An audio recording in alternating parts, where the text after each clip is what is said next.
Hey, thanks for clicking on the video. This is going to be another episode of Reforge Gaming News, and we've got everything you're going to need to know for the release date of Elden Ring. When can you preload? Who can preload now? Who can't? When can you jump in and play? We're going to run through that information for you. There's also some really interesting news from Digital Foundry about what they were told about what they should share before and after the day one patch. So make sure you listen to all the good info right here at the beginning. If you missed the live stream, I try to give you all the good information right here, right at the front, and we get a little video for you, and then we get into the live discussion. So make sure you're subscribed with the bell button so you don't miss these live streams and the great discussions that we have. And right here, we do this for our other channel. This is a Reforge update. Elden Ring's release date is almost here, and there's really helpful information for you if you're trying to preload, jump in as soon as possible, as well as some very interesting information that Digital Foundry tweeted about what they were told to do with their game capture prior and after the day one patch. If you like these really quick updates, be sure to hit subscribe and the bell button so you don't miss my upload. So, Sportskeeda had the following information about Xbox. Xbox players can actually preload right now. I'm recording this on February the 22nd.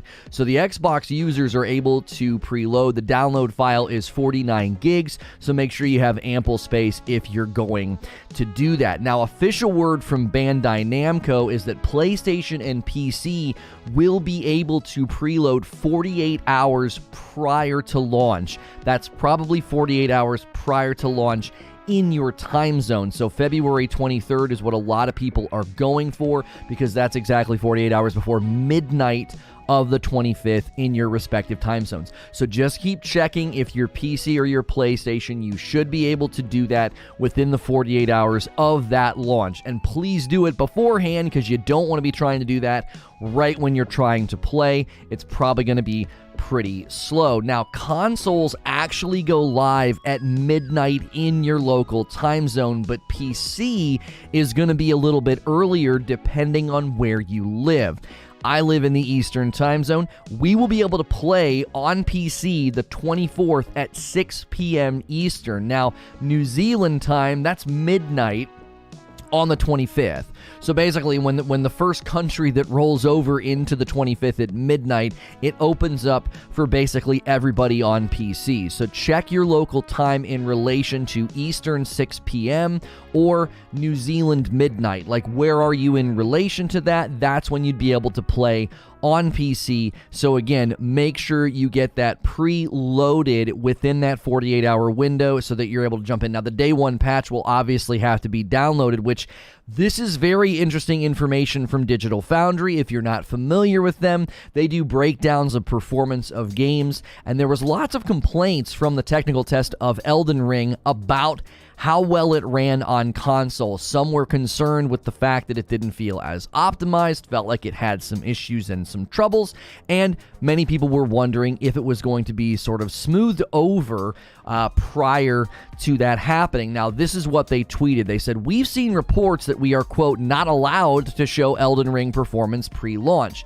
They said, "Not strictly true. We have been asked to show performance analysis in our content based on the day one patch to show the game as you will play it, which is a reasonable ask and nothing new." So they're clarifying, listen, this isn't new. This is totally reasonable. They don't want us to do performance analysis on this game until the day one patch is in the wild, because they're going to highlight things, optimization problems on console or performance issues that have likely been rectified in the day one patch. This is why you want to have it preloaded, okay? Because the day one patch will likely be sizable by itself, but you don't want to have to download the entire game in addition to that. If you already have the game preloaded, you just have to download that day one patch, which, depending on your internet speeds, should be quite a bit faster than downloading the entire game. Those of us that were combing over lots of the new gameplay consistently heard feedback from people who got access to the Elden Ring technical test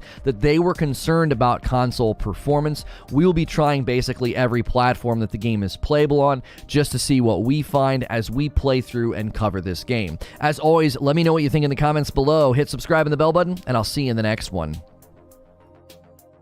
And I'll see the rest of you right now. Good morning, good afternoon, and good evening, man. I'm so excited to talk more Elden Ring with you guys. There's so much to think about and discuss. Are you concerned because of this day one patch? Like, are you worried? Like, why would they tell Digital Foundry to not, post footage? With a question here from Paul, does not strictly mean it's part true. Yeah, they're saying it's not strictly true, okay? They've not been forbidden. It's not verboten. Like, they're not being forbidden from posting it. They were just asked not to. Hey, can you not do that? Like, we let you guys have all this great early access. We'd really appreciate it if you upload analysis of our game after the day one patch. And if they got enough sense, to tie their shoes, they're gonna abide by that request, because getting early access to games for graphical analysis is a huge benefit to their channel. And so other companies would take note if they ignored that request, right? And if they ignored that request, they would likely then stop receiving early stuff, because they'd be like, man, you ignored Bandai, you ignored FromSoftware, and that's a pretty significant issue. So there's a lot of different ways to approach this, as far as getting yourself preloaded, as far as diving in day one, minute one, whatever. And so I wanted to make sure you guys had all the information. There's also a brand new trailer that we can take a look at. There's an overview trailer that released just yesterday, a brand new Elden Ring trailer showing off some of the areas and establishing, obviously, the story and the lore. A $20 tip to start the day off from Christopher Wright. Thanks for the daily shows. Really need these after my brother passing away. Again, thank you, sir. Well, I'm sorry you're walking through that, Chris. That's not fun. I'm sure it's sad and tough and hard, and hopefully you've got people around you, and maybe you're even supporting other people as well through it. And we're here for you as a show and a community. Another brand new trailer just dropped about Elden Ring. Really? The launch trailer just dropped. I watched it 30 seconds ago. It shows so much. We should watch it. Wow, what a great piece of timing that is for us. I'm assuming it's on their is it on their Bandai site? Because they've got a couple of different let's see. Launch trailer. 12 minutes ago, the official launch trailer. All right, let me get I can't see my YouTube controls. Let's do this. Let's make sure it's set to 4K. We don't need annotations. We'll go full screen. We'll loop it. Hang on, I gotta get my headphones on for this. You don't want to watch it? Oh, come on! It's just a launch trailer. What are you scared of? Right? It's really spoilery. All right, listen. We're running the new synthwave this morning. It's sounding pretty good. Listen to me. Listen, I get it. Just mute and look away for a little bit. People are going to want to see this, okay? People are definitely going to want to see this. Hang on, I got to get the right cap card running. And then I got to make sure that the microphone... Let's see. Let's make sure we have sound. No, wait. Is it quiet at the beginning? No, there's no way it's quiet right now. Hang on a minute. Oh. Peggy 16. Oh, there we go. There's the famous Peggy 16 voice. All right. Let me turn the music. Off. Here we go.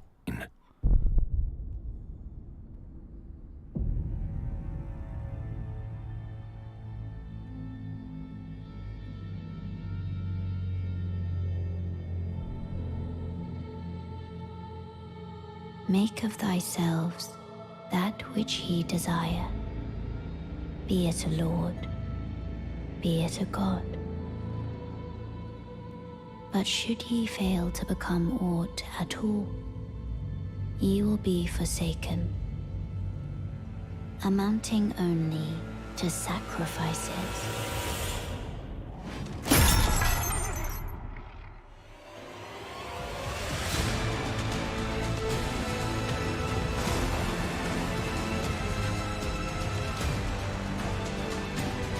Thy kind are all of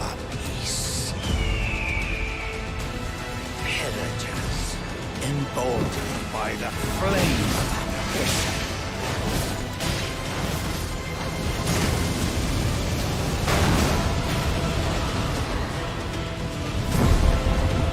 Champions, welcome! A celebration of war! Aragon Festival!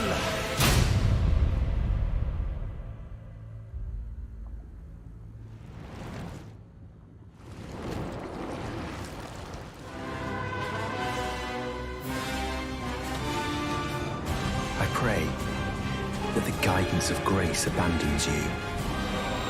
Why accept the burden of their grace, or be fooled by the dogmatic ramblings of the fingers?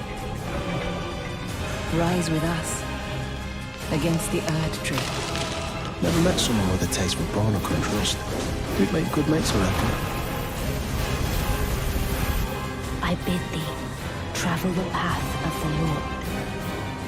And once all is done, we shall see each other once more. Now, go forth. Become Elden Lord. Yo, bro. Yo. Ooh. I told you this is gonna Peggy be 16. This is it. This is their magnum opus, chat. This is their magnum opus. This trailer is bonkers. We've not seen anything like this up to this point. We've not seen anything like this up to this point. We've seen like the tip of the iceberg of this game. The scope of this game, bro. The scope, the drama, the music. Are you freaking kidding me? Are you kidding me, bro? Ooh, my gosh. I gotta watch it again. My eyes were watering. I couldn't blink. Bro. Oh my gosh. Oh, good night. Good night. This is their magnum opus, bro. It's going to be one of the greatest. I'm telling you. I don't like overhyping. I do not like overhyping games. This game is going to be one of the greatest games ever made. Break the trailer down. Well, we got new units here. These guys carrying like flaming wands or something. He's got his shield up. He launches some magic at the we got a trebuchet. No, those are catapults, not trebuchet. This guy, though, bro, we gotta fight him. He's got 2 lightning swords. That right there, when he jumps over the lightning, charges his little spear and gives it a throw. Waking up Smog. I thought we were done seeing epic things when the double-sworded guy scene ended, but waking this guy up? Oh, no. No, bro. These bosses that we have to fight. That person's waking up dragons. Why would you do that? Why? Keep them asleep. What's that? Oh, that's from the poster. A lobster just poking them. Just give him little pokies. It's like a multi-headed god statue there. Woo. Man. The freaking music. The music. He unapologetically transitioned into hype man. I couldn't take it. I could not take it. It was so good. Did you hear the music? Let me just, I gotta show you guys something. I gotta show you. We'll keep watching it. There's a lot here.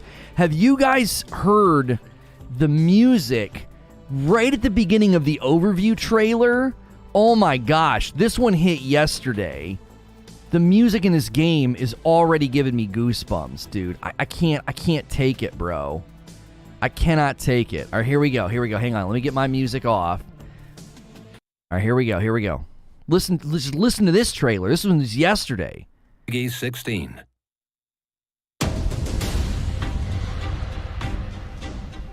The violin.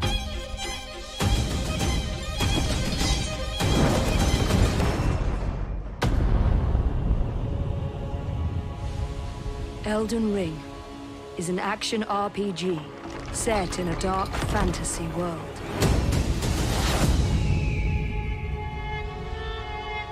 Enter the lands between. A place of boundless scale and untold mystery, where your journey to reveal the fabled Elden Ring unfolds. Thou shouldst take the crown. The lands between is ruled by great heroes. Those who have inherited the blood of Queen Marika the Eternal. Someone must extinguish thy flame. All right, I want you guys to listen to the line at the end. I'm taking the line at the end as like my personal motto for this year. All right, just listen at the end. You play as a descendant of the Tarnished, a group of heroes once banished from the lands between. When the Elden Ring was shattered, the very source of the Erd Tree's blessing was disrupted, and eventually the exiled Tarnished found themselves being led once more by long-lost grace. I offer you an accord. As a Tarnished, you'll set off on a journey to the lands between, rich with mystery and fraught with danger, to face the former heroes of this world.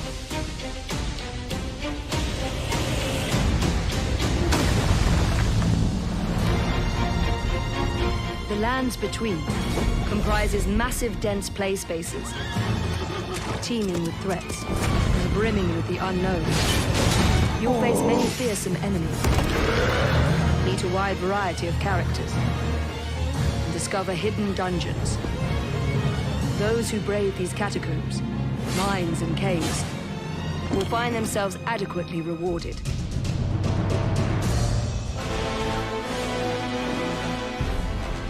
Travel far enough, and you'll eventually reach a legacy dungeon. A complex and intricately built dungeon map that connects seamlessly with the surrounding landscape. These sprawling environments offer their own style of tension and exploration, creating a different feel from that of your journey through the overworld.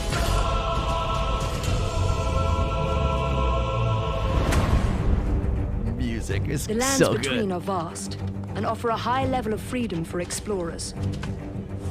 Use the map to assist with navigation. Place beacons and markers for places that catch your eye, or fast travel to previously discovered checkpoints. For faster traversal, summon Torrent, your trusty spectral steed, at any time, anywhere outside of dungeon areas. Torrent offers excellent mobility, making it possible to venture further and higher into the lands between.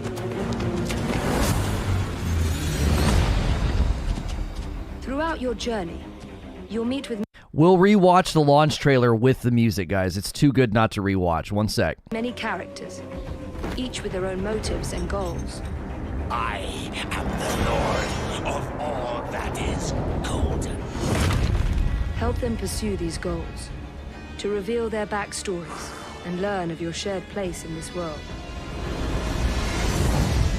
Player freedom extends far beyond exploring the lands between. Your character can be fully customized, from appearance to armor and abilities.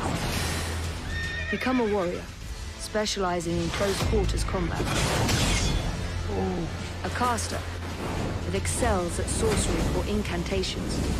Or of course, you could attempt to master a little of everything. An extensive lineup of equipment, weapons, magic and skills are waiting to be discovered, allowing you to develop your character in whatever way you wish.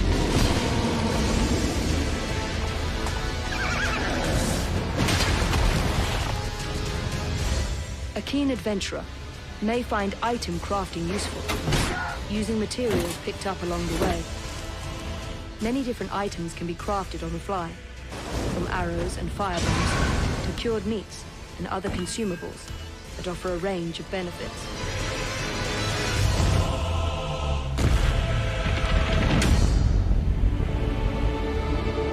The player may call upon spirits to fight alongside them. Spirits vary in type and behavior, so summoning them according to the situation is key. In particularly dangerous situations, you may choose not to engage the enemy, using stealth to outflank or escape. You can also join with players from other worlds to journey, explore, and challenge tenacious foes together.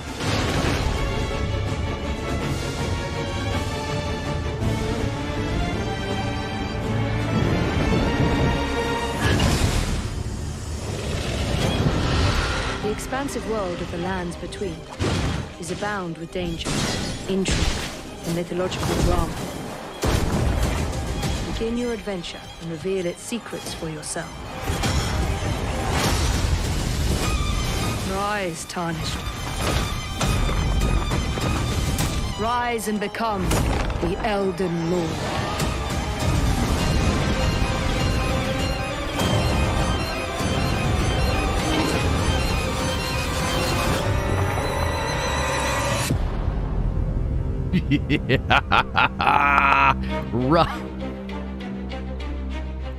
Rise, Tarnished. Yeah. Maybe Tarnished, but I'm certainly going to be rising. Let's go. This is the new one. This is the new one, dude. Peggy 16. This trailer's nuts. This trailer's friggin' bonkers. Corver with 3 months. Welcome back. This trailer is absolutely bonkers, bro. So good. Make of thyselves that which ye desire. Be it a lord, be it a god. But should ye fail to become aught at all, ye will be forsaken, amounting only to sacrifices.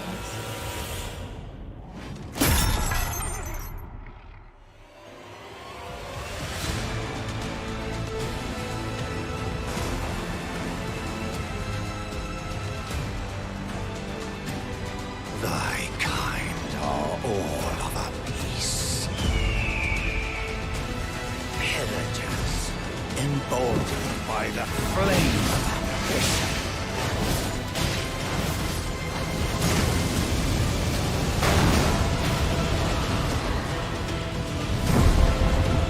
Champions, welcome! A celebration of war! Aragon Festival!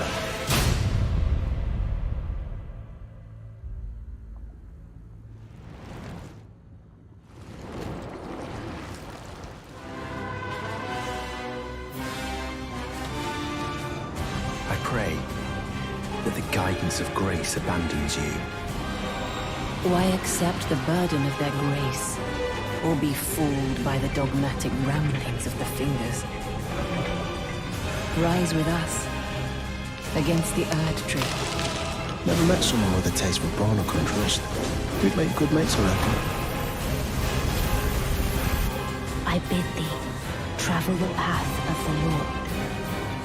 And once all is done, we shall see each other once more. Now, go forth. Become Elden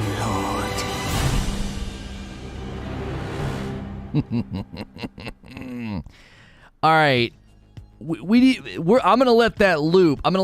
If you're new and you've never been here before, we do a talk show like this Monday through Friday. Usually I am in this scene. Every Friday is From Friday. We've been covering Elden Ring. I, for the very first time, beat Dark Souls 3 and Sekiro very recently. I'm a new FromSoftware convert. This is a safe for work broadcast. You can subscribe in confidence. Hit that subscribe button so you can be here Monday through Friday for the discussions. I've got new info about the release date if you're interested in when you can preload, what the release windows are. If you've got questions about that, subscribe so you can talk in my chat, and that way you are able to dive in. Digital Foundry also was asked to not share any of their analysis until after the day one patch. So, thanks for being here. The name of the channel is Reforge Gaming. Everybody calls me Lono. I'm the host of the show. I'll let this keep looping for you. Unbelievable. Just released today. This is the launch trailer. We can do a bit of a breakdown with you guys, looking at all the different little details, the finer details that we might be missing on the first couple of watches. So thank you for being here. What's good, Feed? I see you in the chat. Do me a favor, if you haven't done so already, there's so many people here. Smash the like button. Let's just scream past 200 likes. Let's set our sights on 300 likes. If like 100 and some odd people all hit like at the same time, we will hit 200 likes at the same time. So thank you so much for being here. What's good, Icebreaker? Can you play the game when you preload it? No. Let's do a poll. Elden Ring release date. Are you jumping in ASAP or waiting? ASAP, waiting, and then we'll do not playing. Curious how many people here will be jumping in ASAP. Are you going to wait, or are you one of the people in chat that will not be playing this game? Curious where you land. So thank you so much for being here this morning. I'm already imagining how many hours I'll waste just making the character. I know, right?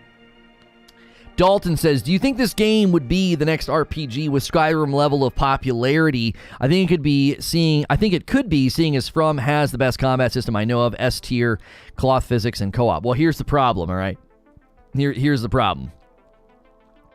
They're going to have a significant challenge becoming that popular. Do you understand? Now, when I say they're going to look back on this game and talk about it the way we talk about Skyrim, it's because I believe this is FromSoftware's magnum opus. This is going to be one of the greatest games ever made. It's going to be highly praised. I think this game wins Game of the Year without question. And well, you haven't touched it yet. That's my gut instinct. Ashen with a $5 tip. What excited you the most? The open world, the weapons, the summons, the power stancing, build crafting, the bosses. The look of the bosses in this game, we've only seen the tip of the iceberg prior to today. The art design for some of the bosses in this trailer are absolutely insane. So well done. Wife and I took Friday off to play. Hype, says John with a $2 tip. Thank you. Hey, if you guys have never done it before, why don't you do what Jordy just did, renewing that gaming membership. We would love to see the membership in this channel go up. We're in the 450s right now. I want to see 500 members. It'd be great to do that going into Elden Ring. You can hit the join button or use the join command in chat. You get a badge. You get emotes. It supports me directly. It gets you increased access in our Discord. If you're looking for people to play Elden Ring with, that membership could go a long way to help. I have two questions. How much can be done co-op? The whole game. And I hear people can PvP invade your world. Can it be disabled? No. As soon as you initiate co-op, you can be invaded. That's the word on the street. And you can play the entire game co-op as far as we know. And once you're co-op, you can be invaded. Now, I'm assuming that Fogwall will have similar rules as it does right now. If you and your buddy go co-op and go into a boss room, you should be protected from invasion once you are in that boss room. But if you're in the open world, homies can come in and mess with you. That is certainly going to be a part of the game. So, let me give you a rundown of the launch date information if you're looking for the new information, okay?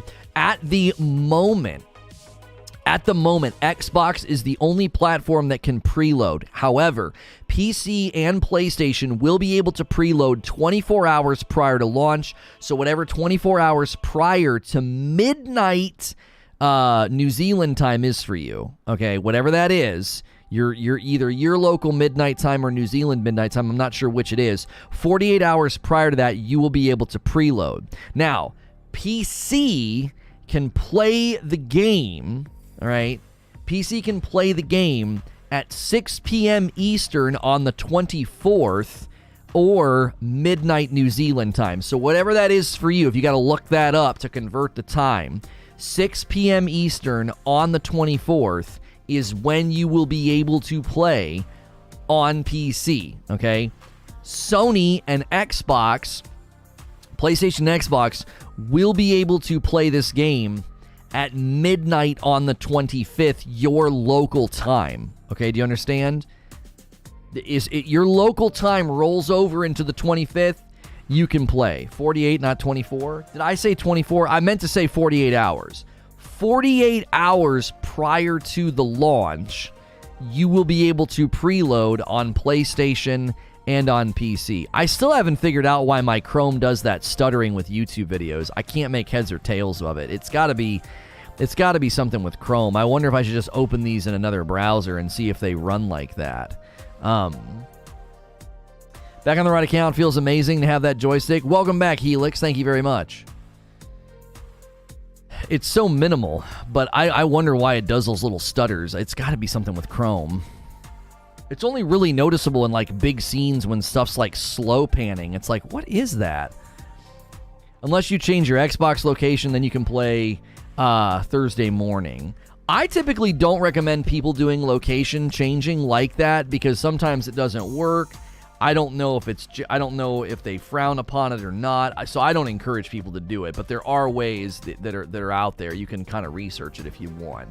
I tend to not promote the loophole stuff just because that can, that may be against someone's terms of service. So, I don't promote it. Eventually, sometime today, the preload will start.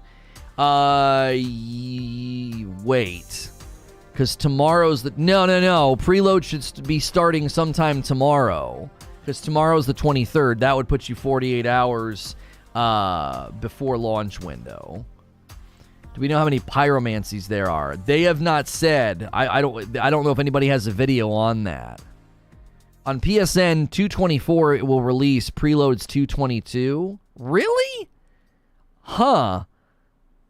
Okay, Michael says 6 p.m. Eastern today, 3 p.m. Pacific on the 24th. Oh, on PC. Yeah. Pretty sure they definitely frown upon location switching. Yeah, that's not really what it's intended for. In the past, you couldn't do it because as soon as you location switch, it changes your currency and then you can't buy anything. Like, you can't buy anything. And if you bought it with American currency on an American account, I don't know if it converts when you convert. So, again, I don't encourage people to do those sorts of things. If you want to, that's your decision. Do you think Elden Ring will have a grappling hook like Sekiro? I don't think so. I think their aim to give you verticality was the mount. I think the mount is what gives you verticality, and there's these drafts you can jump on to go like way up in the air. If I go on a trip, I can't bring my system and play a game. I don't think anybody's saying that. You certainly can, but when you switch regions, that's not necessarily what that's designed for.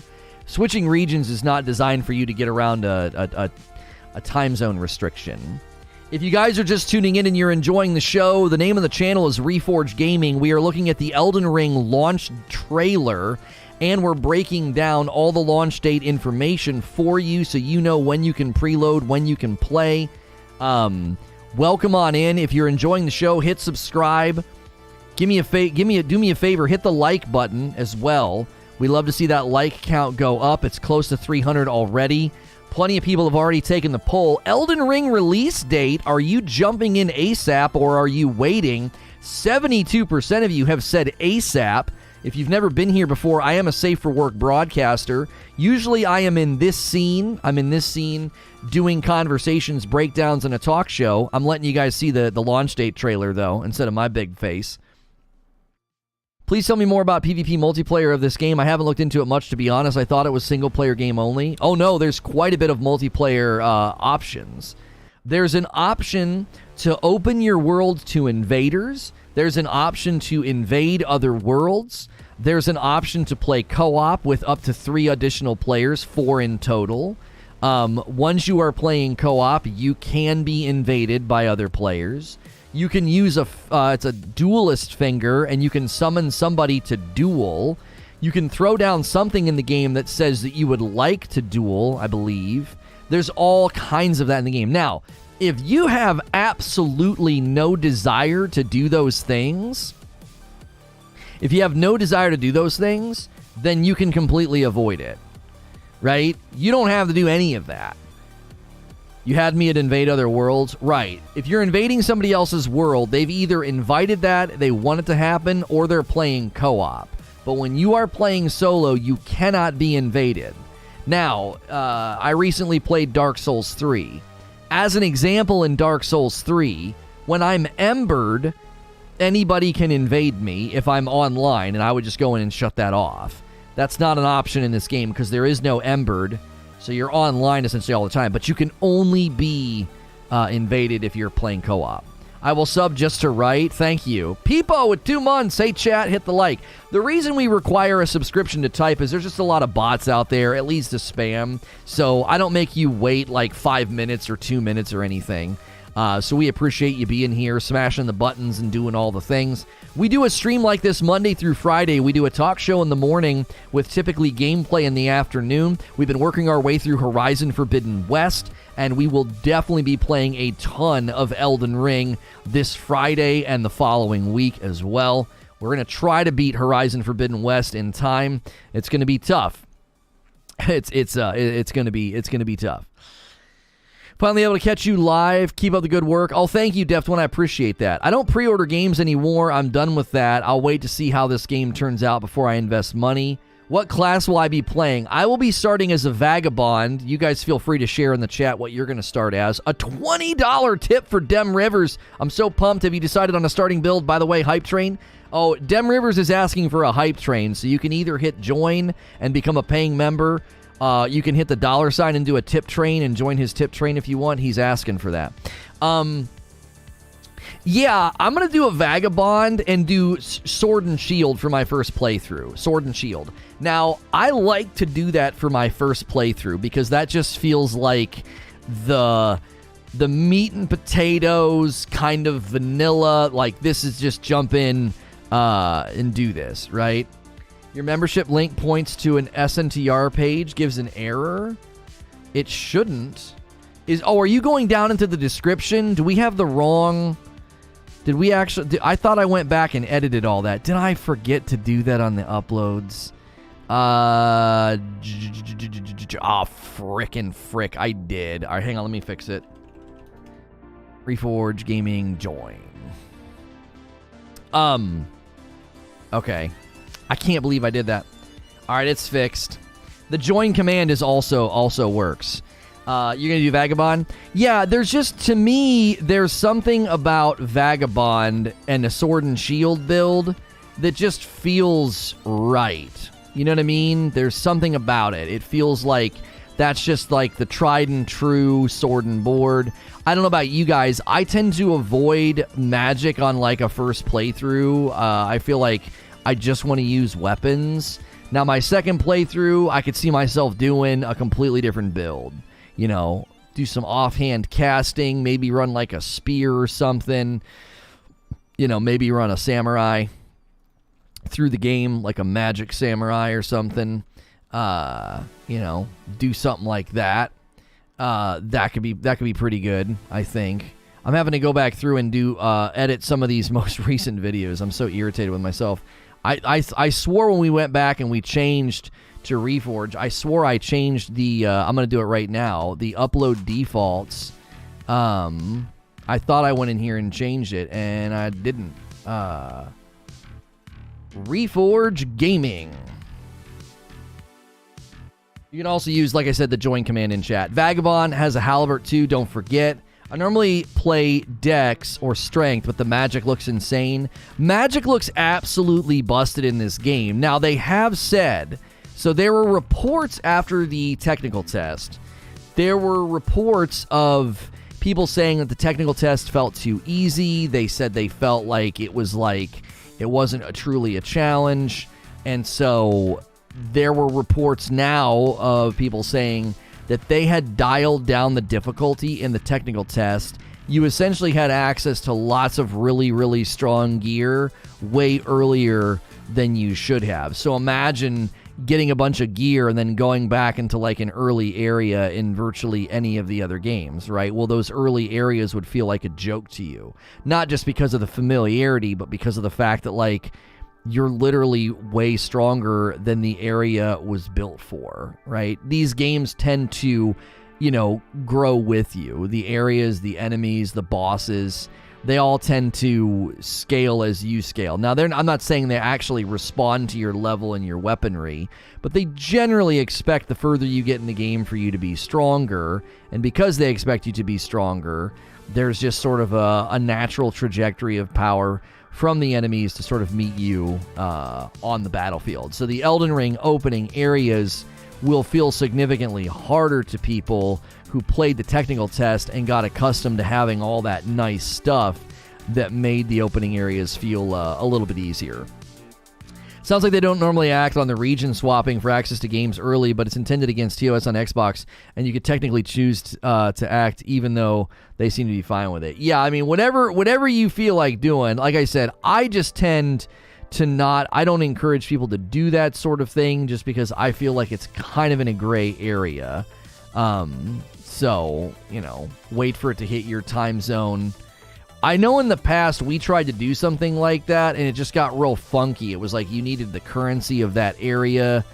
Like I converted a bunch of money in a PayPal to New Zealand. It was so stupid.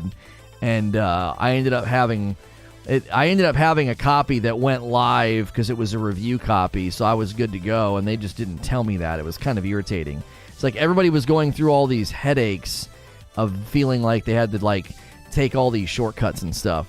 You're doing that trick just in case?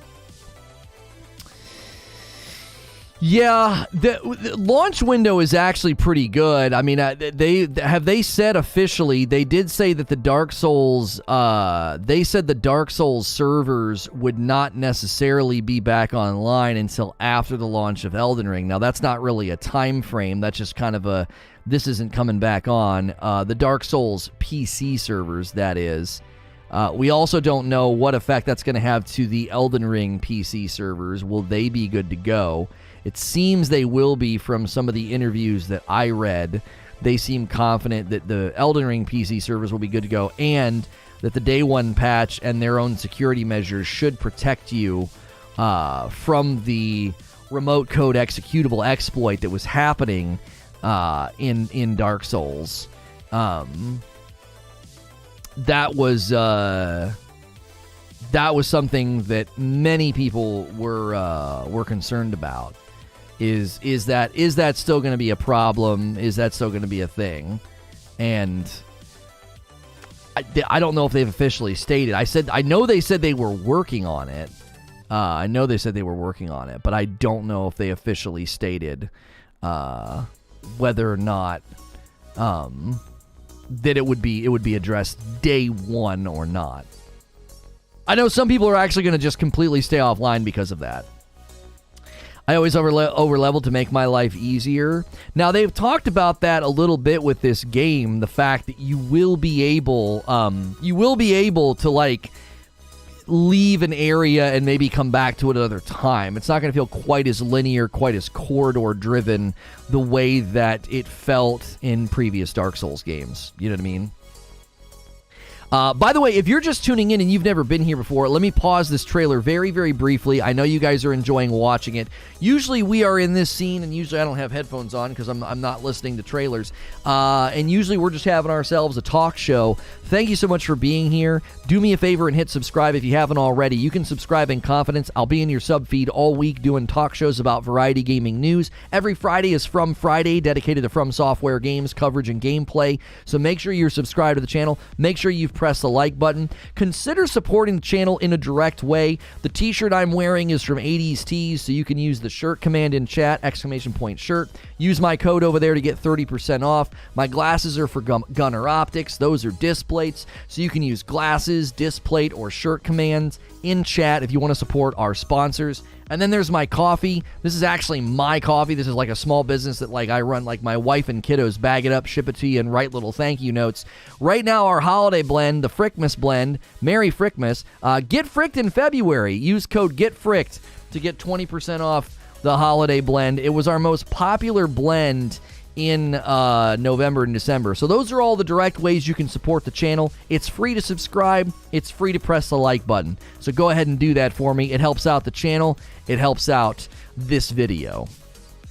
How much to join? There's tiers of membership starting at $5 a month. You get a badge in chat. You can use my emotes in chat. You get increased access in my Discord. So if you're looking for people to play Elden Ring with, it's a great way to, for $5 a month, you're getting, 20, actually, no, you're getting like 40 shows a month. I do 40 shows roughly on this channel, 2 shows a day, and 5 days a week. And so we are actually, I think I did the math wrong. No, it's not 40 shows a month. Is it? Because 40 shows a month. And, we're here every week doing the thing, talking all the different news and everything. People treat me like video game radio for the most part. They just throw me on in the background of their day, knowing that I'm not going to be sitting here like cursing and swearing. Sometimes when I play a really hard game like Sekiro and stuff, you might hear me drop a swear or two. I try not to. Team Dark Souls, Light Souls is basically tea. Oh yeah, people in chat are going to tell you which is their favorite coffee. The reason the coffee is so good, there's a dark roast, a light roast, and then the holiday blend is a medium roast. The reason everybody likes it so much is because of the balanced acidity. It's very, very drinkable. Very, very drinkable. So, yeah. 10 shows a week, and 40 shows a month. We do 2 shows every day. Most of the time, it's double talk show lately. It's been double talk show. I'll pick a topic. We do it in the morning for 2 to 3 hours. Then we do another show in the afternoon, 2 to 3 hours. But this week and the ones coming, we've been doing gameplay in the afternoon. So we're working our way through Horizon Forbidden West, and we'll be doing tons of obvious not FromSoftware, Elden Ring playthrough. We'll be doing tons of Elden Ring in the coming weeks for sure. We've been really, really ramping up and gearing up for this. It's been very, very exciting to see all of the interest. It's been really exciting to see and just the kindness and the reception from the FromSoftware community. As a new convert, it's been very, very cool to have so many of you just dive in and become part of the community here and join the channel and subscribe and all of that. Only getting 38 this month because of food poisoning. Unsubscribed. Yeah. What's this trailer? Haven't watched it yet. It released just today. It's the launch trailer. It's really good loot. It's very, very good. Lots of great looks at bosses. So here we get our first look at some new enemies, and he's using that double sword. So these people look like they have like a crown of thorns on their head, and they're carrying some sort of a flaming weapon. And we got a vagabond going in double sword.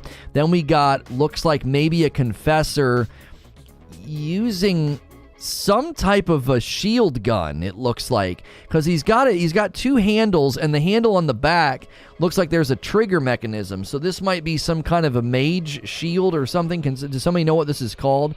I'm assuming you can shoot projectiles with it. And there's the projectile, the like a flaming ball, some kind of a shield cannon.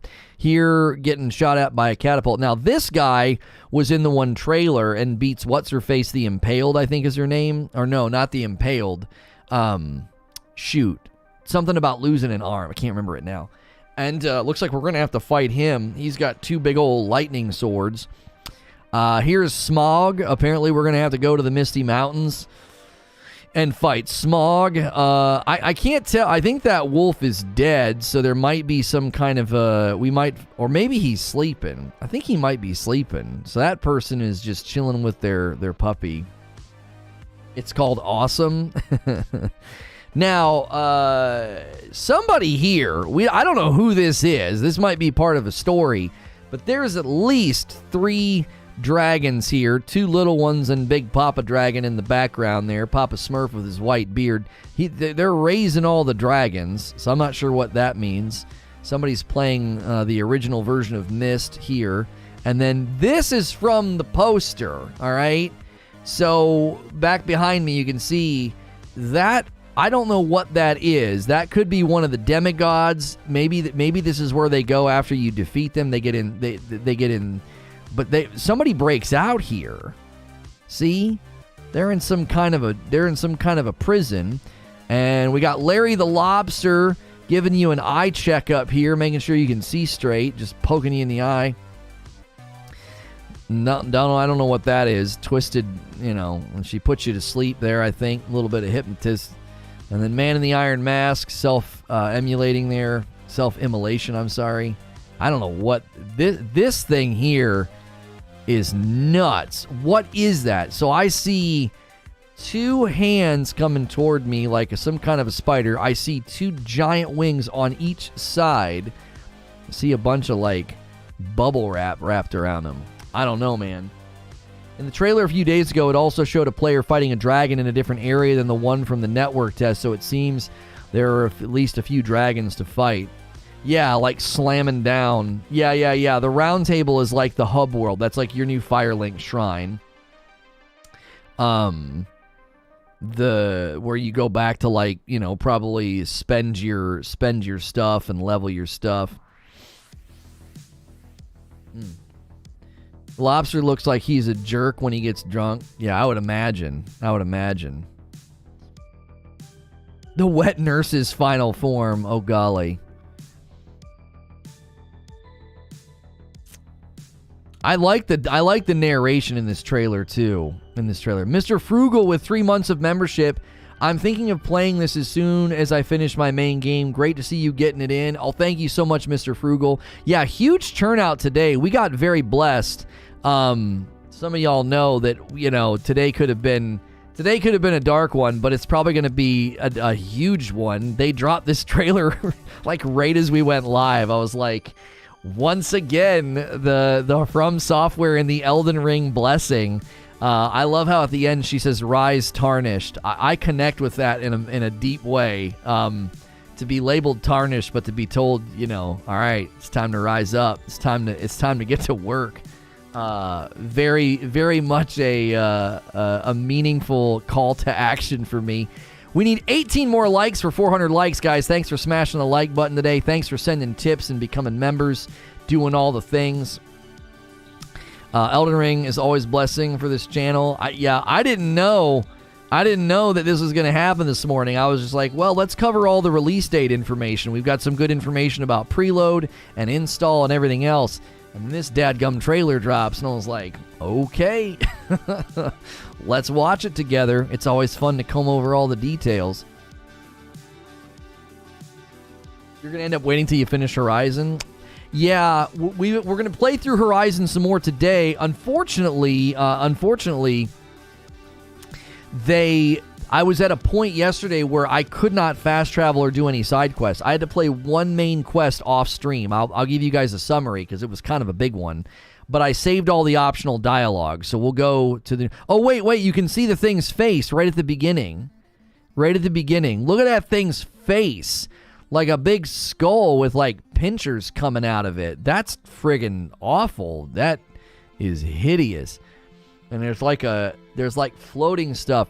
So there's like these I wonder if these orange ones here are what you're going to have to try to hit. You're going to try to like fly around and like slice them or shoot them or something. This is going to be one of those times where they said some bosses you're clearly going to see strategies and weaknesses after you fought them. So like you can go build and try something different. You know what I mean? Have they announced the size of the game? I can tell you that for let me see here. I can tell you. PlayStation and PC, it needs 44 gig to install. For the Xbox, it needs 49 gig. There is a day one patch, so I would clear out, I don't know, 60 just in case. I don't think the day one, but it says 60 gig on Steam. Yeah, I mean, I'm reading 49 gig for Xbox and then 44 gig for PlayStation. Oh, I'm sorry, 44 gig for PlayStation. And it says 60 on Steam, so there you go. Any word on penalty for dying in this game? It's going to be a traditional death penalty. You're going to lose they're not called souls. Shoot, remind me again what they're calling them in this game. They're not souls. They're calling them something else. They're going to be on the ground and you got to go get them again. It's going to have like the bonfire system is in this, but those are called something else. Runes. Thank you, chat. So your runes will be on the ground. Your runes are your currency for leveling and spending skill points and things of that nature. And so you're gonna risk losing those You know, 1,000 votes in 27 minutes. Oh, we're having a big day. We're having a big day. 1,000 votes on the poll. If you haven't taken the poll at the top of the chat, do that. Elden Ring release date. Are you jumping in ASAP or are you waiting? If you haven't hit subscribe yet, do so. We do a talk show like this Monday through Friday, and we greatly appreciate you guys supporting the stream and being here. We every day we're here doing talk shows and gameplay. Every Friday is From Friday, and we really appreciate the support of the channel. Really appreciate the support of the channel right now. The efforts that we've put into FromSoftware games and the effort that we've put into, you know, doing some really, really great things. You know, first time beating Sekiro, first time beating all those things. It's been great. It's been really, really cool to see the response from you guys, and thank you very much for being here. I honestly feel like they showed us a little too much in this trailer. I don't know. I mean, there's a couple different philosophies behind that, right? There's a couple different philosophies behind that. There are people that think that you show people as little as possible, so it's all secret and it's all kind of hidden from the public, and then you can kind of enjoy walking into a room and being like, you know, oh my gosh, you know what I mean? Not in this game, but I still support you. Thank you. And I get that. The idea that like it would be more impactful to like strut into a room and see that boss for the very first time and to have that experience. You know what I mean? To not have to worry about, oh, I saw this beforehand, it wasn't as big of a shock. I don't know where I land on that, because companies have to promote the product and get people excited. Like, that's kind of part of the deal. That's kind of part of the marketing strategy. And that means you got to show stuff. And right now is a good time to show big new things. You know? Why? Well, because we've seen so much already from the tech test. I'm done with trailers. Half the fun's being surprised by all the crazy crap in these games. Now, here's the thing. I'm that way with movies 100%. Once I know I'm going to see a movie, I stop watching trailers. But, you know, given the industry that I'm in and the job that I've kind of built for myself, I got to sit here and do this, man. Do you know what I'm saying? I know you're not being critical. I get where you're coming from, because I am the same way with movie trailers. I wouldn't tune into some guy's broadcast if he was breaking down the latest trailer of some movie that I knew I was going to see. I just wouldn't do it. Usually I see one trailer and a poster, and I'm good to go. I'm like, yep, I'm going to see that. And then that's all I need. I don't need more. I don't, like, sometimes they do, like, individual scenes that they're allowed to show, you know, like when they go around to all the talk shows and stuff. I just don't watch it. I don't need to see it. I'm already sold. I don't want to see more than I have to. Now, some trailers go way overboard. If you go back and watch the trailer, any of the trailers for the Italian Job, they literally show you the entire dadgum movie. Everything.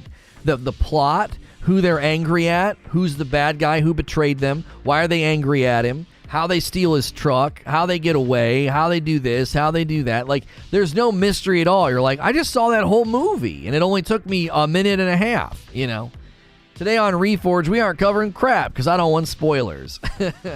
I just put a black screen behind me, right? I'm like, all right, guys, here's the new trailer, and I'm not showing it. No. I'm watching it, though. It looks pretty cool. It's pretty awesome. Like, be a total jerk about it. Just, like, tell you how great it is. Like, yeah, man, I don't know what y'all are. I don't know why y'all are here. I'm not going to show it to you. I'm watching it for myself. I saw where you could summon multiple people besides you in this game. Were you able to do that in Dark Souls 3 and I didn't know? You could have your buddies come play with you. You know. This trailer for Thor Ragnarok killed trailers for me. Yeah, that would be a great example of trailers. I intentionally avoided all those trailers. And that's like my favorite out of the MCU. That movie in particular. So, and I avoided all the trailers. I was like, I don't want to see anything. I know what the frick's coming. I don't know what the frick's coming. I know that I'm going to enjoy it. I know I want to see it. You know what I mean? Loney, viewership's crazy today. Looking forward to an awesome show. Thank you. My wife didn't understand that. She was like, why did you call yourself Loney? I was like, babe, it was a mistake. And I had to lean into it. It was funny. Because if I didn't lean into it, it wouldn't have been funny. And then people would have pushed it anyway. So it's like, you got to lean in. You got to lean in whenever you make that kind of a mistake. Just accept it. We're going to hit 12.1 today. We just hit 12K subs yesterday. We're going to blaze past it and hit 12.1. Thank you for all the brand new subs today. I hope you come back every day and enjoy the talk show. I hope you come back for the Elden Ring gameplay. Maybe join the community. Maybe get involved. You know what I mean? Get involved. Get committed. Become a member. Get in our Discord. You know, we'll have some maybe some fight clubs or something. I love games with mount combat. I love seeing this kind of viewership when the other games launch a major update. It's almost as if there are other great games to get hyped about. Yeah, this feels pretty good. It's a pretty loud message. I've seen so many, quote, stayed away from Dark Souls, but I'm picking this up. There's 100% another Returnal situation coming. Apparently it happened with Sekiro too. Well, here's the thing, Eugene. I would have been a little bit more sympathetic, right? I would have been more sympathetic of the people that did it with Sekiro, because Sekiro looked like a brand new game, and it definitely looked a little bit more action-adventure. You know, it looked kind of like, you know, a little bit Tsushima, you know what I mean? Like when we first saw trailers for Tsushima. I'm not going to be very sympathetic of anybody that does it with Elden Ring. You can't watch these trailers and be deluded into thinking that this is not another Dark Souls game, right? I could see somebody watching a Sekiro trailer and being like, oh, I want to be that game and be a samurai and, you know, and grapple to buildings and stuff. What's your talk show schedule? Monday through Friday, we start around 9 a.m. Eastern, and we go until about 3 p.m. Eastern in the afternoon. So it's about a 6-hour day. And there will be more things forthcoming on our other channel. I don't know when we're going to be able to make that formal announcement and go over there and talk to you guys. We want to do that this week. Horizon Forbidden West has just taken up a lot of time, and the support's been stellar. So we are leaning fully into that gameplay because of the way you guys have responded, because of the way YouTube is responding. We are very pleased with the results. Like, this is everything that we've worked for. Everything we've worked for since September is like coming to fruition. Like being able to cover games and play games and get support. Being able to potentially play a really big new game all the way to completion. The fact that Elden Ring is right around the corner. Like, this is it. We're on the precipice, man. This is it. Paco coming in with the first new membership of the day. Welcome to Reforge Gaming. Enjoy the dope badge and emotes. You are dope and deserve dope stuff. I call those 6 hours the productivity desert. Breath of the Wild, but mature. I don't know about that. Pretty much my whole work schedule. Nice. I'll be happy to hear you while working. We literally have an emote that says work and lurk because we have a lot of worker lurkers. They lurk while they lurk. I'm basically a radio show for them throughout the day. And again, I am being safe for work. You know, people treat me like video game radio because they know I'm not going to be sitting here all of a sudden swearing like a sailor. So I haven't been this excited for a game in a long time. Can't wait. I feel very similar to that, Caitlin. I am an unlikely convert to FromSoftware games. I'm an unlikely convert. I always stayed away from these games. They were not my cup of tea. They weren't something that I was like, there's just no way I can get into them. And then we noticed that the response was insane when we played like really old games like Demon Souls and Dark Souls 3. And I was like, what the frick is going on, right? Like, what is happening? Well, I'll tell you, people like to watch new players play. And people enjoyed me playing through Dark Souls 3, and they enjoyed me playing through Sekiro. Now, Sekiro, I have a bit of a love-hate relationship with. I love Sekiro about as much as I hate it. There are things in Sekiro that I dislike, and there are things that I like. And when I finally beat the final boss, there was this moment of elation, and I don't want to get weird about it, but there was this moment of elation combined with clarity of like, I now see.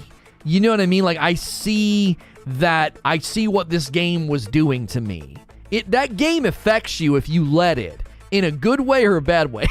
I was getting pretty grumpy. There were things I didn't like. I was getting angry, right?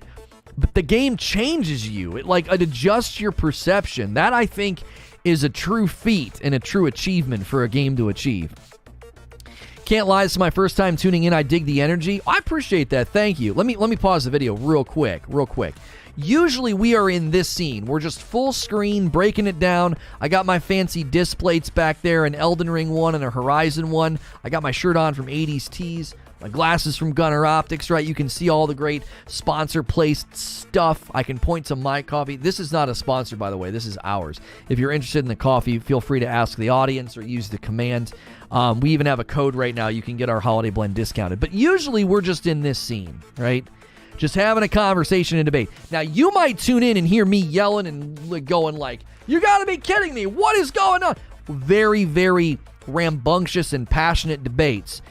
You can come in and disagree with me for 6 hours straight if you've got the endurance and the stones to do it, as long as you're respectful. When people come in and they get nasty and they insult, we bounce them out of here, okay? But we have lengthy debates, discussions, and disagreements. We had a really good discussion yesterday about Horizon Forbidden West getting review bombed. We've had discussions recently about, I gotta tell you, I'm very pleased that IGN wrote an article about Elden Ring and FromSoftware games.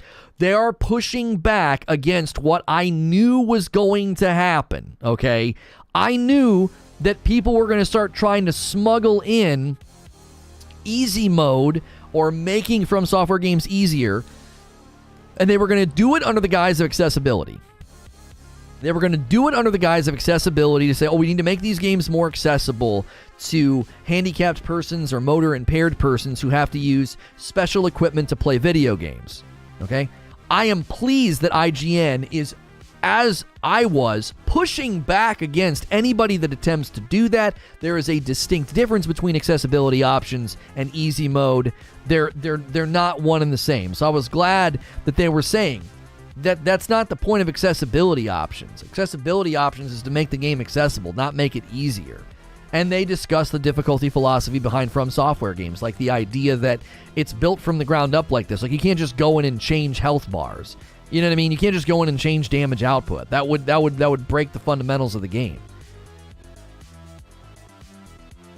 The Sekiro mind blank is the best part of the experience. I hope Elden Ring captures the same feeling, but I don't think it will. I don't think it's setting out to do the same thing, right?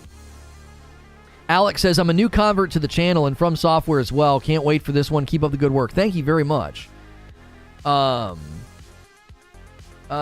days like this, truly miss you, my guy. You do the best breakdowns. Keep going and keep growing. That's what we're doing, man. That's what we're doing. Did you read the article, A-Rock? Yeah, did you read the article? It was a good article. They were pushing back. Guess I missed the point. I thought they were kind of making them one and the same. No, they were literally saying they're not one and the same. They were arguing against that idea. Like, a person who is motor impaired or handicapped does not want you to make a game easier for them. That's insulting, by the way. They're not like... That's not accessibility. That's you saying, oh, poor you can't beat the game, we should make it easier for you. That's not what they want.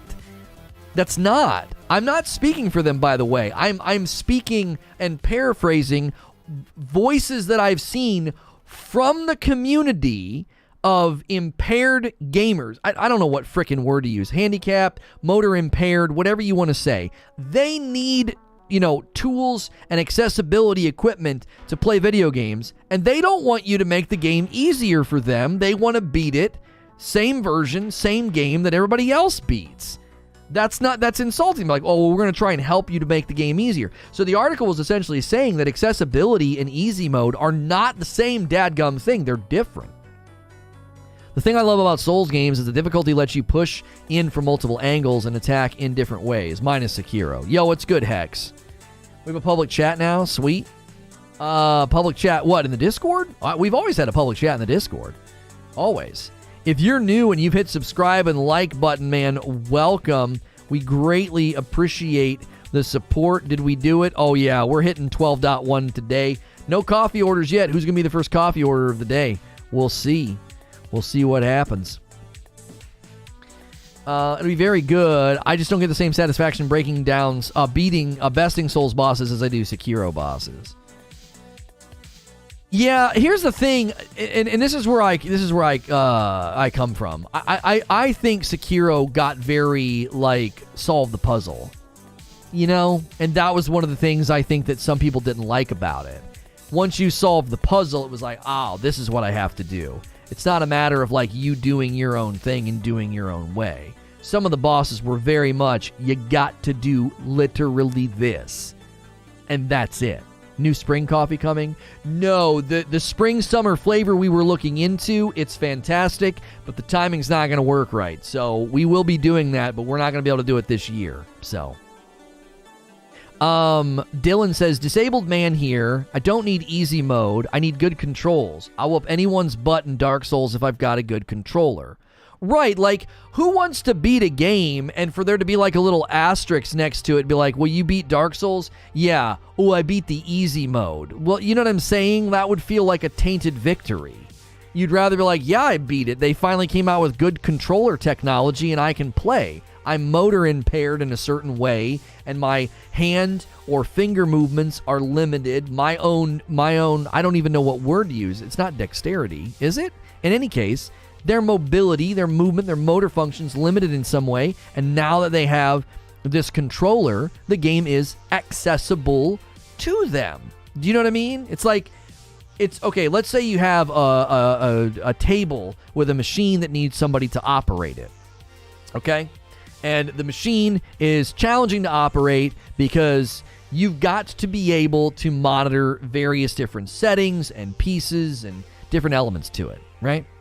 Well, let's say someone in a wheelchair can't use it because of the way it's positioned, and you make the machine accessible to them so they can now reach it and operate it. They're just as intelligent as the person next to them. They just happen to be sitting in a wheelchair, right? And the person next to them is standing. They both have the same skill set. They're both highly intelligent persons that can operate this complex machine. You've just made it accessible to them where they're currently sitting because of their impairment, okay? You're not going to say, well, we need to make the machine easier to operate for them. That would be insulting. It's like, no, they're well equipped and educated and intelligent. They've got a degree. They understand the machine. They understand how it works, right? They're certified or whatever. You just need to make it accessible to them.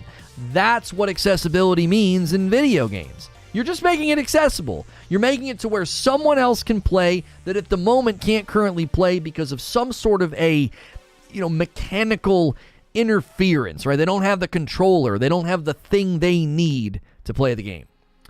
A $5 tip from a different era. How will PvP work? If I'm brand new and you're higher level, does that mean I have no chance against you? I'm fairly certain they match you according to that. So a lot of people try to keep their, Ashen was telling me about this the other day. They try to keep their level low because if not, it limits who you can match against. So you're not, and by the way, you won't just have people invading you unless you open yourself up to it. There are items you can use to invite invasion. If you play with another player, co-op, that invites invasion. But if you're just playing by yourself, you're not going to get invaded. You're not going to. What is this game? Elix 2. Elix 2. New explanation trailer gives a deep dive into Elix 2. It will release on March 1st on PC, PlayStation. It's on all platforms. What is this? Farm Bonds. Here we go. Open world role-playing experience from the award-winning creators of the Gothic and Arisen series. Chronobytes. It's a post-apocalyptic science fantasy world of Magellan with massive environments that can be explored in unrivaled freedom via a jetpack. Huh. Dive into handcrafted, completely unique world with multiple factions. It actually looks, I don't know, might be good. It's a janky PC RPG. It's a sci-fi RPG. 500 likes before 10:30. Oh, we are absolutely soaring right now. Just let me tell you, it's a real treat. It's a real treat. You talk about a bright Tuesday that I thought might have been a little bit dim. It's the exact opposite. This will be one of our bigger streams of the week, I think. First one was serviceable. It wasn't great, wasn't bad. Right. Sounds like a mobile game.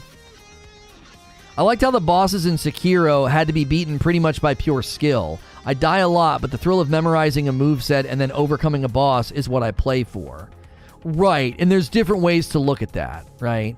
There's different ways to look at that. Like, well, you just memorized and then applied it. You didn't solve it. You know, that's a debate worth having, probably. What takes more skill, right? What takes more skill? Studying a boss and coming up with your own solution, or memorizing movesets and just responding to them? Where do you land on that debate, right? I know you put down the soap message in Dark Souls 3 and your friend... Oh, you put down a soap and he would find it in the world and travel to you. What do I need to do to bring in another friend? Just do it again? I have a lot of friends getting Elden Ring. Would love for us to play all together. My very surface level understanding of co-op in Elden Ring is you do it at the bonfire. They were like a bonfire and they did this thing and like a person was suddenly there with them. Does anybody have any information on that? Have they outlined exactly how it works? It didn't look like it was that difficult at all. They just all of a sudden had a person in their world. Keep in mind, once you do that, you can be invaded. A $20 tip from Oreo Shake Buddy. Lona, have a good day, bro. I gotta come back off break. You keep killing it with the fire content, dude. Thank you. Very generous tip right there. Man, so many people tipping, hitting subscribe, hitting join. If you're using my Displate link, thank you. If you're using my code at 80s Tees, thank you. You can even use my Amazon link if you want to support me. If you're ever going to order anything on Amazon, come back to one of my videos and hit my Amazon link in the description. It gives me credit. Just supports me. Coffee supports me and the family. Site of a bonfire. I'm sorry, site of grace. They're not bonfires anymore. They're sites of grace. It's a site of grace. You share the other person your passcode and they can connect to your session, says Lido. There's a code that you and a friend need to put in the setting menu to link up. Okay, that sounds pretty straightforward. Brian says, I gotta wait. I don't have money right now. Things are hard. I need a PS5 and a TV. I don't have a system, so I'm gonna wait until I get a PS5. I could totally understand waiting. It's a tough spot to be in. It's a tough spot to be in to not be able to get, especially the PlayStation 5. That's a tough one. Because the PlayStation 5s are just, they're not only are they, they're kind of expensive. They're hard to get your hands on. So you kind of feel stuck. There's plenty of people right now that are not wanting. Everybody's ripping that Street Fighter logo. It's pretty bad. It's pretty bad. It's like a metal band suddenly going corporate. It's so weird. Like, Street Fighter logo had such a feel and a vibe for such a long time, and now it looks like some, like, Twitter user's NFT profile picture. It's like, what the frick is that? Like, what did you guys do? What did you do? You playing on PC? I am going to start on the PS5. And, I'm going to also play on the other platforms. Here's some of my tentative plans with this game. So if you're looking forward to Elden Ring, you might want to be subbed here. You might want to be a member here so you can get in the Discord and get involved. All right? You ready to go corporate? Okay. You go corporate and, I'll start writing your lyrics for you, all right? And we'll get real rich. Anyway, if you want to get involved, you want to be involved with what's going on around here, okay?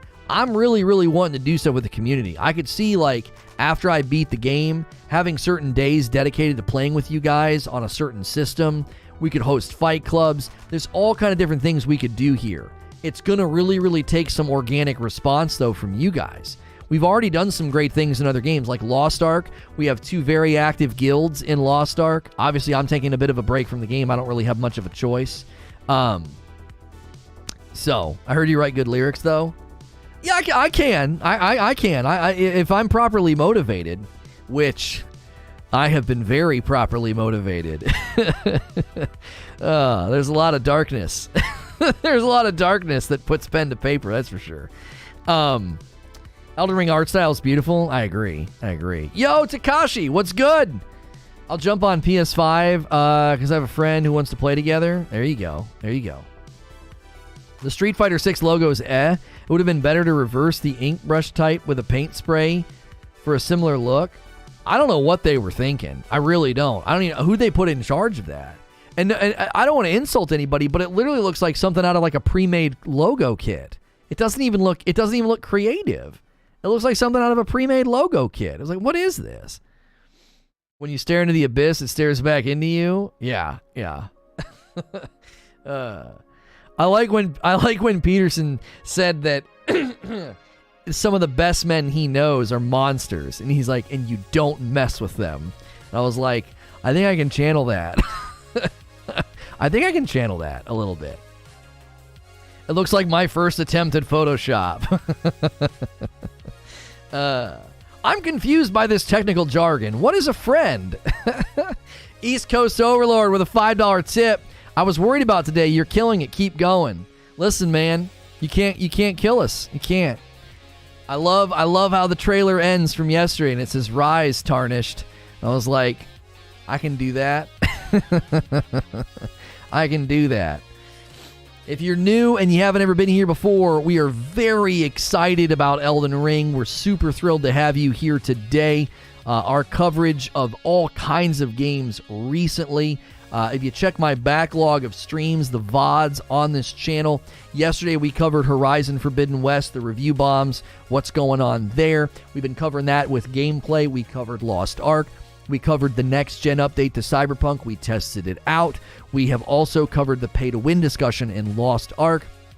We have also covered and played Sifu. We checked out the Ghostwire trailer when it came out. Recently beat Sekiro. Sony's plans to put out 10 live service games. Tiny Tina's Wonderlands. Dying Light 2. Sony buying Bungie.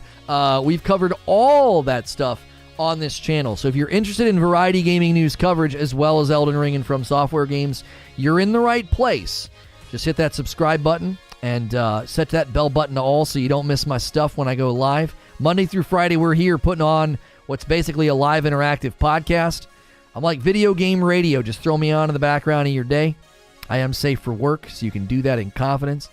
You're already preloading it to your PS5. Oh, PS5 preload is live? Really? Interesting.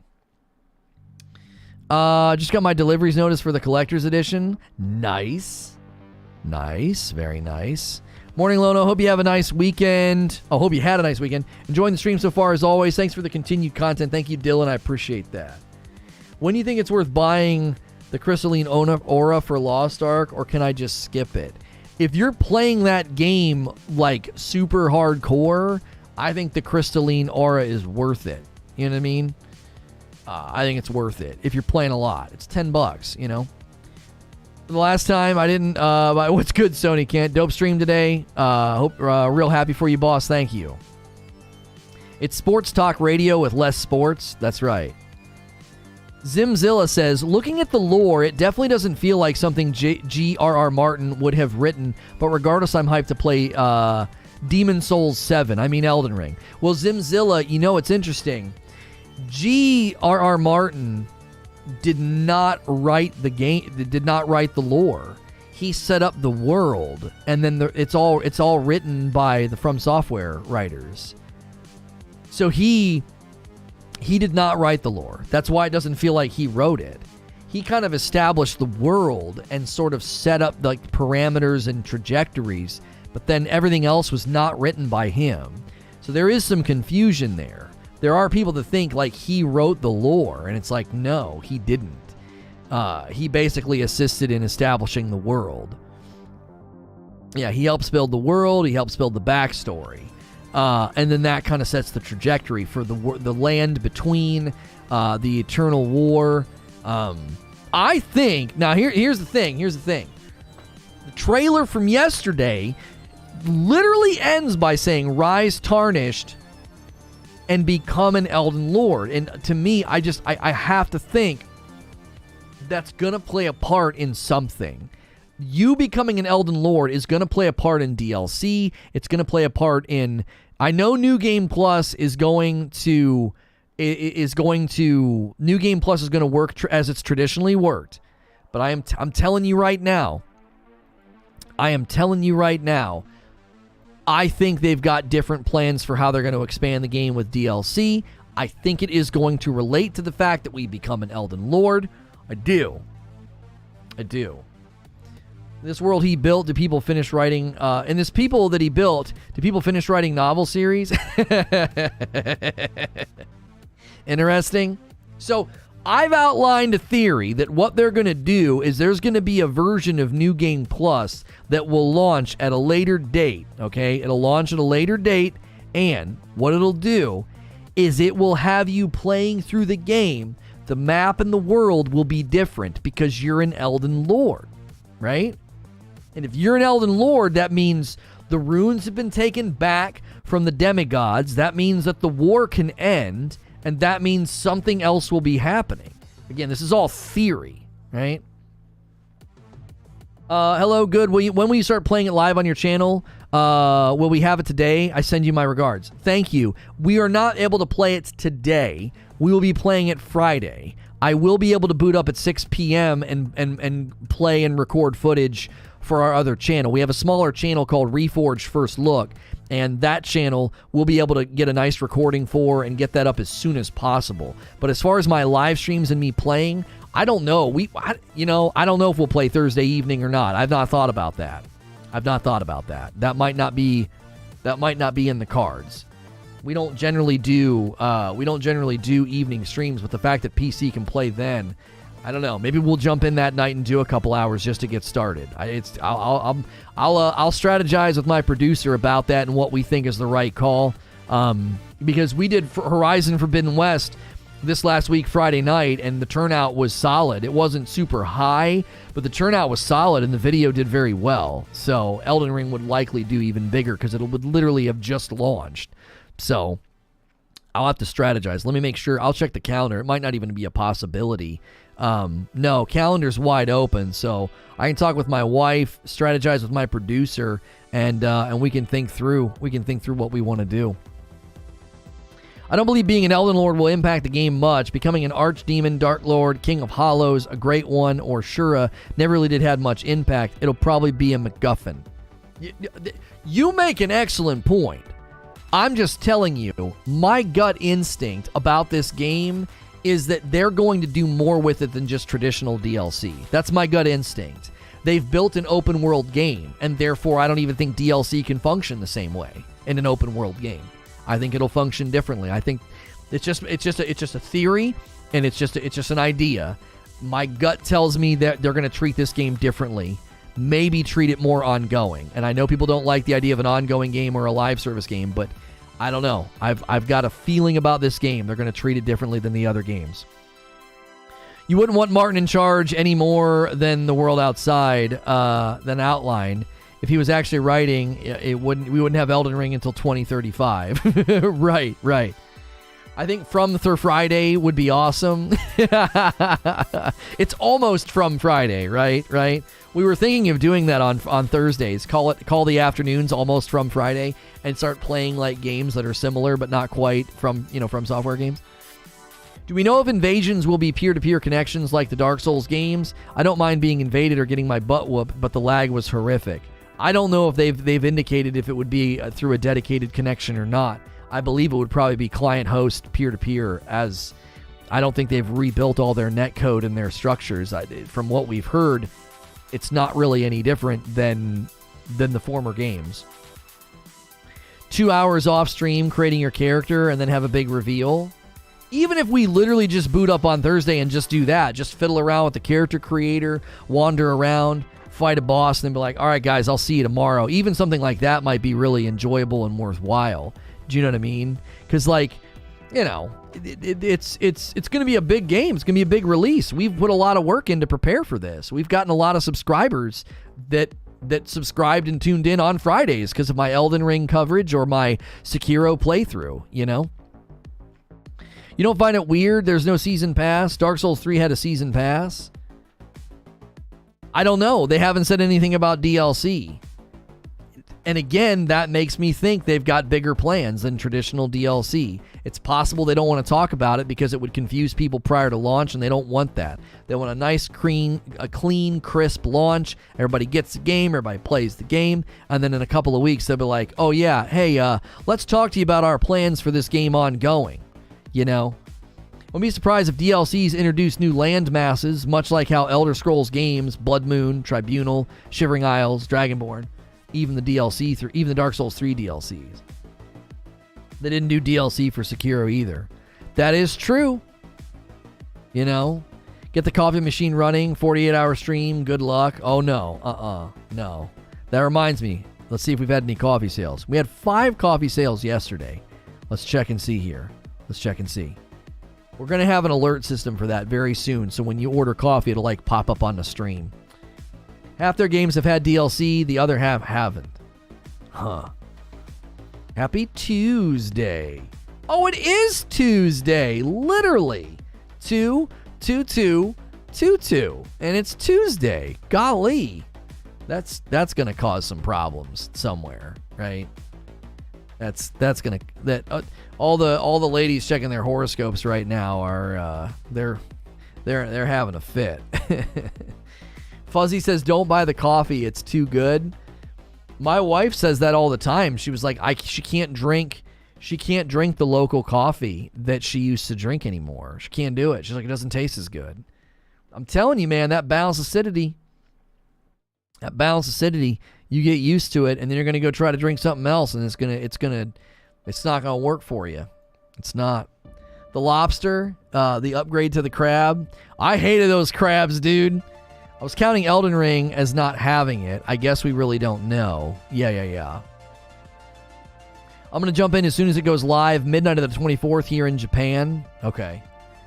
Takashi says, also took the day off Friday so I can play as much as I like. There you go. I'm almost out of coffee, and I'm contemplating trying the Rageless Roast. What kind do you typically drink, Dylan? The light roast is the most drinkable.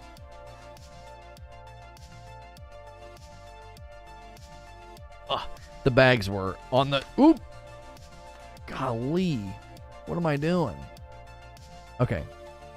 The bags were on the floor. So the light roast is the most drinkable. This is the light roast bag here, right? Medium-bodied coffee. So it's got a medium body, honey undertones, smooth finish, and a balanced acidity. Now, we took the same flavor and we made it a dark roast, okay? The dark roast is full-bodied instead of medium-bodied, honey undertones with a bold finish and balanced acidity, okay? The dark roast is one of the favorites in the chat. Now, my favorite is the light roast. It's what I drink every morning. You get a little bit more caffeine, okay? You get a little bit more caffeine, and it's so smooth. So smooth. If you're not a coffee drinker, then you start with the light roasts, and it might convert you. It's just so smooth and so drinkable, the balanced acidity. Now, I use Coffee Mate Italian sweet cream, and my wife doesn't like creamer, and she says that something about Italian sweet cream with this coffee is just such a perfect blend. So, big dark roast guy? Yeah. The medium roast is our Christmas blend, the Frickmas blend, and we're doing a sale on it right now. You can use code GETFRICKED. Get Fricked in February. Use code GETFRICKED to get 20% off the order. What was that? Was that the music? I think it was the music. Must have been. Dark roast for cold brew. Yeah, a lot of people have said they like to use the dark roast for a cold brew. You're just making me sad about a coffee that I can't ship. If you can get your information to Creature in the Discord, he can set up your country code and shipping in there. It's not going to be cheap, but he can do it. Tea is the nectar of the gods. Sergeant Baitator says, I hope the game is not hard to get into for a total noob like me to Souls games. I don't fear the combat, more the leveling stats part. All the things I can add to a weapon, shield, and so on. So, what you're going to want to do is maybe try and find a build guide for like Dark Souls 3 and just familiarize yourself with the terminologies and the stats and everything, because that'll probably give you a really, really good groundwork for what Elden Ring gameplay is going to need you to know. It's more about stats and then how your stats interact with it, different elements and things. There's plenty of guides that'll be available, I guarantee you, within the first 24 to 48 hours that will be able to walk you through everything you need to know with like, all right, I want to go hard and do sword and shield. Okay, here's all the basics you need to know. Here are the stats that are going to help you. Here are the weapons to be on the lookout for, right? I want to go big into, being a mage and using magic. I want to be range. They're not difficult once you understand it, but it's definitely overwhelming as a new player. Yeah, it's a lot like you're kind of drinking from a fire hose, right? You're definitely drinking from a fire hose.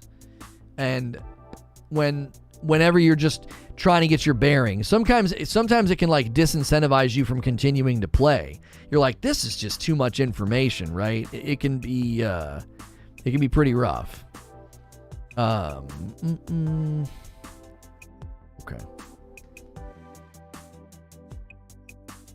Feeling kind of blue lately. I'm going to go with the blue roast. Yeah, we don't have a blue. We're going to use the blue color soon, though. Don't you worry. Just level vigor and try to have a healthy amount of HP for anyone who's a noob.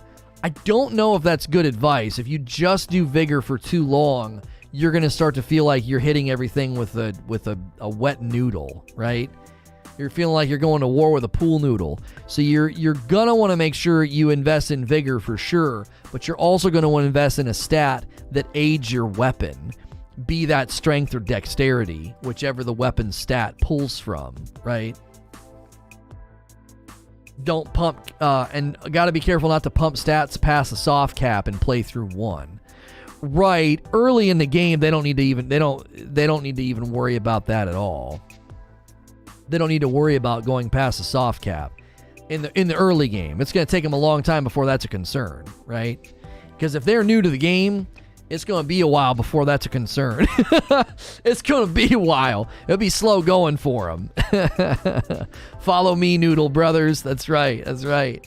For invaders, extra health is a must. Yeah, I can see that. Is it going to have a soft cap? I think every stat always has a soft cap in these games, do they not? Where you start to get depreciating returns from the stats from spending in that stat. Elden Ring is written by George R.R. Martin, so it has to be the best game ever. He didn't write it. He just helped with world building and backstory. He did not write the game. He didn't write the lore or the story. Well, he might have assisted with the lore with respect to the world building and the backstory, but he did not write the Elden Ring story and the narrative. It was not him. I agree. I'm so happy to not worry about it in Sekiro. Levels really don't mean anything. What's shipping like on your coffee to Canada? It's not terrible. It certainly isn't amazing right now. Shipping in general is just, it's shipping, right? It's just the way of the world right now, right? It's the way of the road. If you're just tuning in, we are watching the Elden Ring launch trailer and discussing the Elden Ring release date, new info. We walked through who can preload and when you can play, and on what systems. If you've got questions about any of that, be sure to hit subscribe so you can talk in my chat, and then we will gladly answer your questions. We appreciate the huge turnout. We appreciate all the new subs today, just screaming into the 12,000s. We just recently hit 10,000 subs, and now we're in the 12s. I mean, it's just, we are screaming. We are going really fast. So welcome to the channel. I'm going to pause the video, and just, if you're new and never been here before, usually we are in this scene doing a talk show. Monday through Friday, I'll be here, variety gaming news coverage, giving you a great talk show. A lot of people treat me like video game radio. Every Friday is From Friday, dedicated to FromSoftware games, covering Elden Ring in the morning, playing it in the afternoon. Well, we've been playing FromSoftware games in the afternoon, but we've been covering Elden Ring every morning. All throughout the rest of the week, you can get variety gaming news coverage here. Lively discussions and debates. You can subscribe in confidence. I'll be in your sub feed all week, but I am safe for work, so you don't got to worry about like clicking on the stream and throwing me on in the background like many people do. Yeah, make sure you're on live chat if you want to be. Top chat's kind of weird, and sometimes your messages won't get through to me. Or I'm sorry, you won't see messages if you are on top chat. And feel free to smash the like button. Take the poll at the top of the chat. Elden Ring release date. Are you jumping in ASAP or waiting? 74%, almost 2,000 votes on the poll. 74% are jumping in ASAP, and 19% will wait, and 7% are not playing. For $1 million, he'll drop it off personally at your house. Don't miss out on this deal. Yeah, that's for sure. Yeah, if you PayPal me $1 million, a crisp $1 million.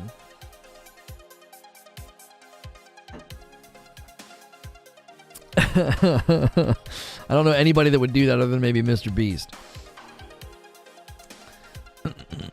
Margit the Fell approves. Forbidden West is making me wait. I need to finish that game first. There's a secret promo on the coffee. Pay double for one bag and you get a second bag free. Yeah. That's that. We don't talk about that all that often, but that is true. It's true. You love the katana, spears, and lance from the other games. Yeah, I ended my Dark Souls 3 playthrough on katana. I did most of it on a... What did I do? Was it a broadsword that I was using? I think I was using a broadsword for most of my Dark Souls 3 playthrough. And then I got on the katana because I wanted to work on parries. But I didn't do that many parries. Brian says, it's going to be my first Souls game. So hyped for this. Done plenty of research. Was thinking of a quality build. But those incantations are definitely making me contemplate a hybrid strength or dex faith. It can be tough. It can be tough to not give in to the temptation to use the magic, right? I'm going to stay on the path of the light. I'm going to definitely take the path of the light. We're going to be doing the sword and board, sword and shield all the way, right? All the way. That's going to be our initial playthrough. So we're excited.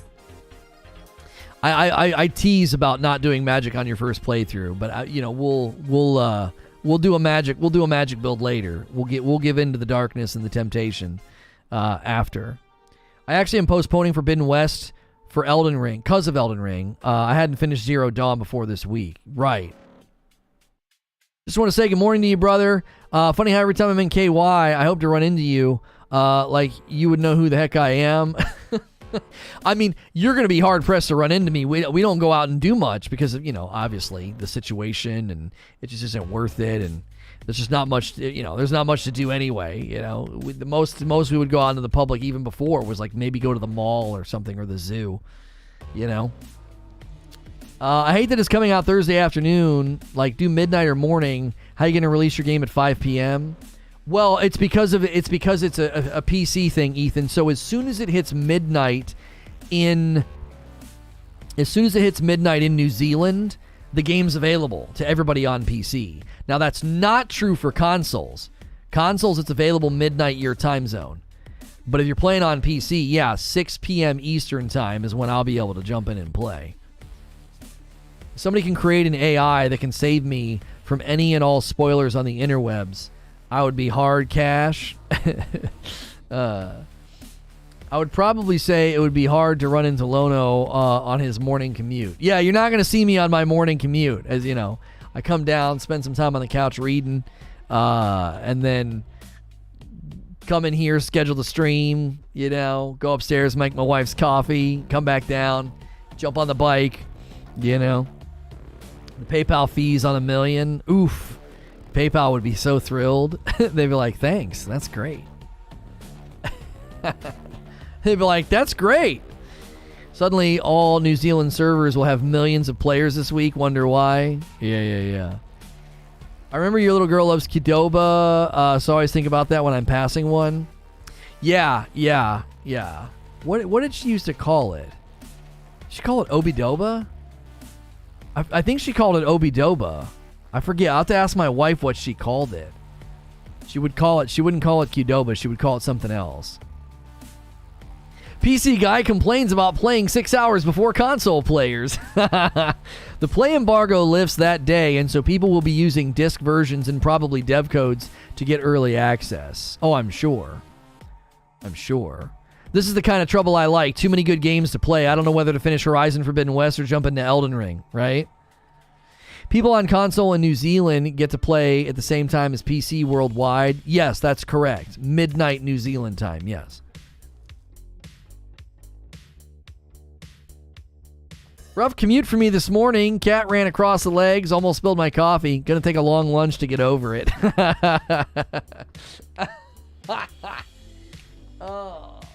How's Lost Ark been going? Good. We had to take a break, obviously, because Horizon Forbidden West came out, and we were digging deep into that. We've put a good amount of time into it. We'll be putting in more time today. We'll be doing part 6 and 7 today. And Lost Ark's going well. I boot up. I donate to the guild. I help with the research. You know, I grab my daily login rewards. I've been doing that, you know, just to keep helping out the guild, even though I'm not actually able to play. I'm making sure to support the guild in what ways I can. So like I can't go, you know, hunting and fishing to help with the, you know, the weekly assignment or the weekly task, but I can certainly go in and donate and help with the research by clicking on the buttons, and then that's all I can do right now. I'm just so busy. I'm literally playing Horizon Forbidden West off stream up until about midnight to work on side quests and map clearing, so that when I boot up to play it on stream with you guys, I can just focus on the main quest. So, you're getting ahead of me and taking away my haven. Oh, I'm getting ahead of you in in Horizon Forbidden West? What's the gamer equivalent of champagne problems? Because that's what we've got. Yeah. My first Souls game, playing co-op and want to try a magic build for my first run through, says 99. Elden Ring is a prequel to Bloodborne. I don't think that that's true. I don't think anybody has said that. You know what I mean? I don't know. We're making good progress on the guild, says Dylan. I've been doing the same. I figured the Lost Ark would take a back seat for now, but hopefully we can do all the endgame stuff in the future. Oh yeah. We will continue to loop that game in. As long as the support is there, I don't see a reason to not. Right? If I try to boot that game up and cover that game, and we get just complete and utter just abandonment, then we'll have to consider what we're going to do. But the fact that we have two very, very productive guilds tells me that we just need to wait, especially for those purple drops to stop. The purple drops are killing us on YouTube. Like, no one comes to YouTube to watch Lost Ark. They just don't. They don't have a reason to. And I think that's gonna be a continual problem for us. Elden Ring is a fever dream from Miyazaki, plus some mushrooms. I don't know about that. My morning commute is rolling out of bed. Work from home for the win. Hey, don't be bragging. We got a lot of working folks in the chat. Offer a spoiler-free stream that's just your little cutout in the corner on a black screen with no game sound. It might actually be entertaining seeing you react to nothing. That would be a great bit. I don't know how long that would last, but like start a channel called the Spoiler-Free Streamer, and it's just you playing through a game and you're like, can't believe this. You guys are gonna love this part. Oh yeah. Oh, this is nuts. This is getting pretty hard. You know, come on, man, get off the ground. Like getting angry and no one can see what's happening. They just see your little face.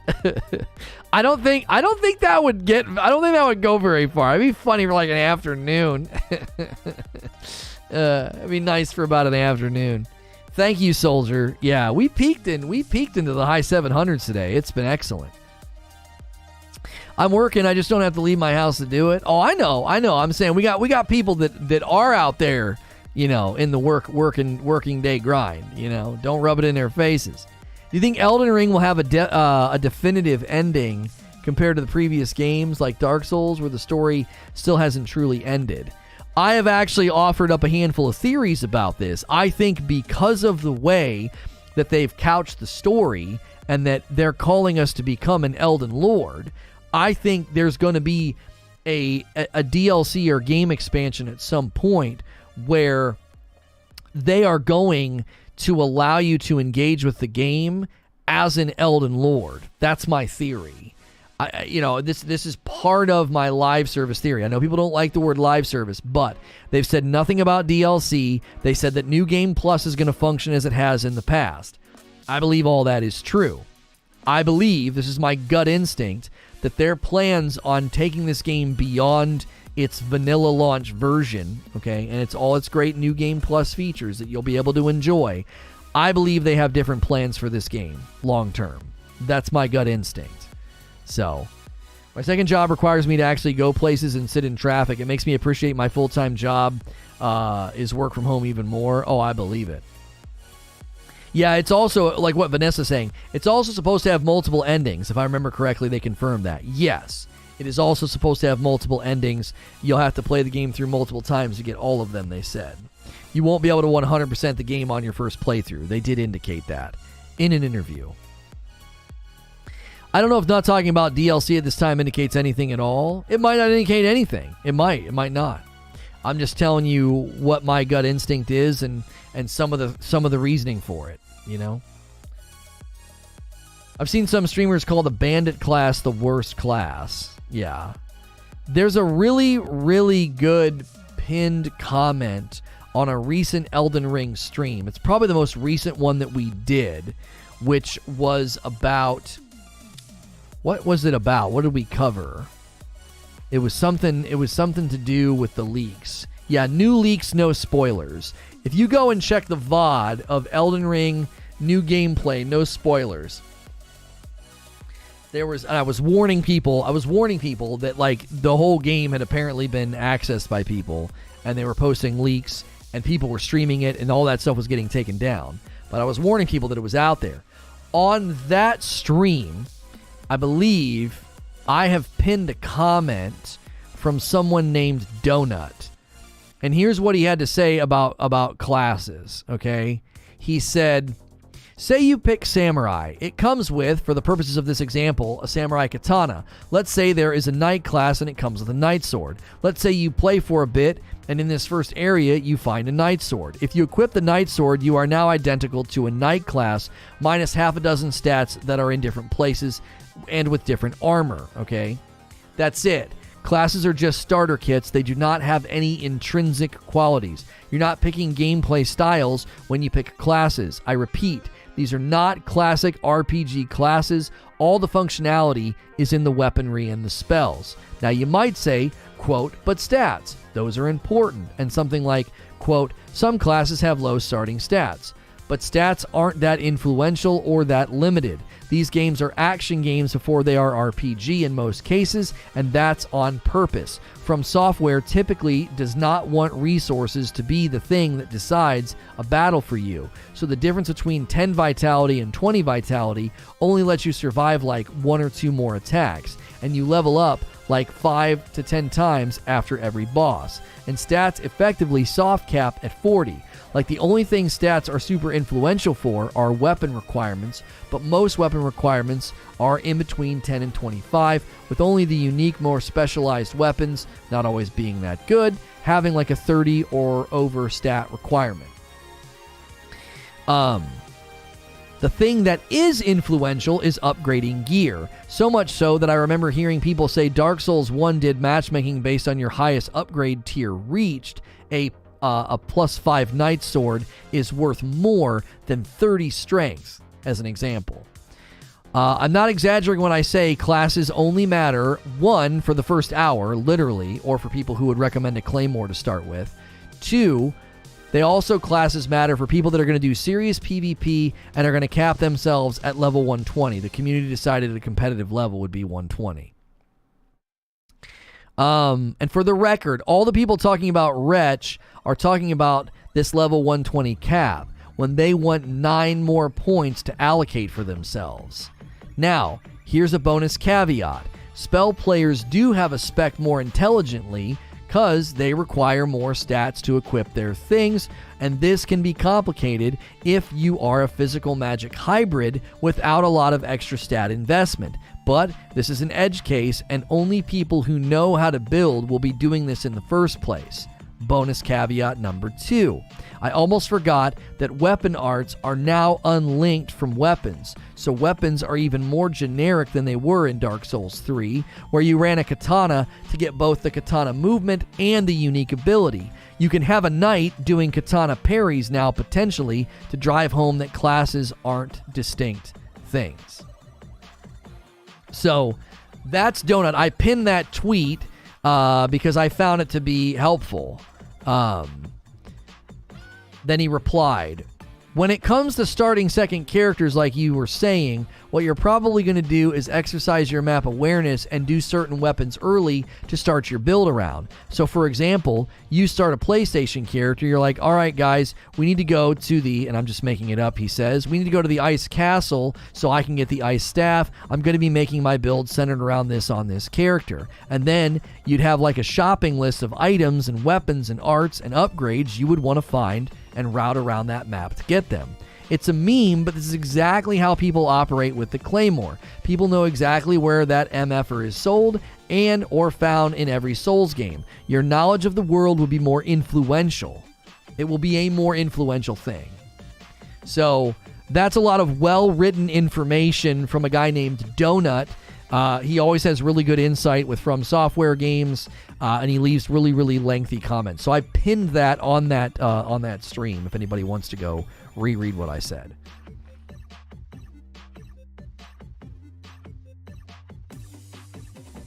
Most players are going to min-max into oblivion, right? It's not really an RPG when you can essentially do everything on the same character.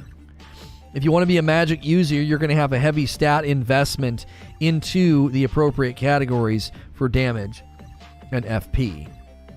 One thing to note about the weapon arts, Ashes of War. Ashes of War. Not all Ashes of War can be applied to all weapons. Some will be limited to certain weapon archetypes or specific unique weapons. Okay. And that's going to influence the animations and stuff that you can do, right? Like, that's going to be how you do your flips and your swings and stuff.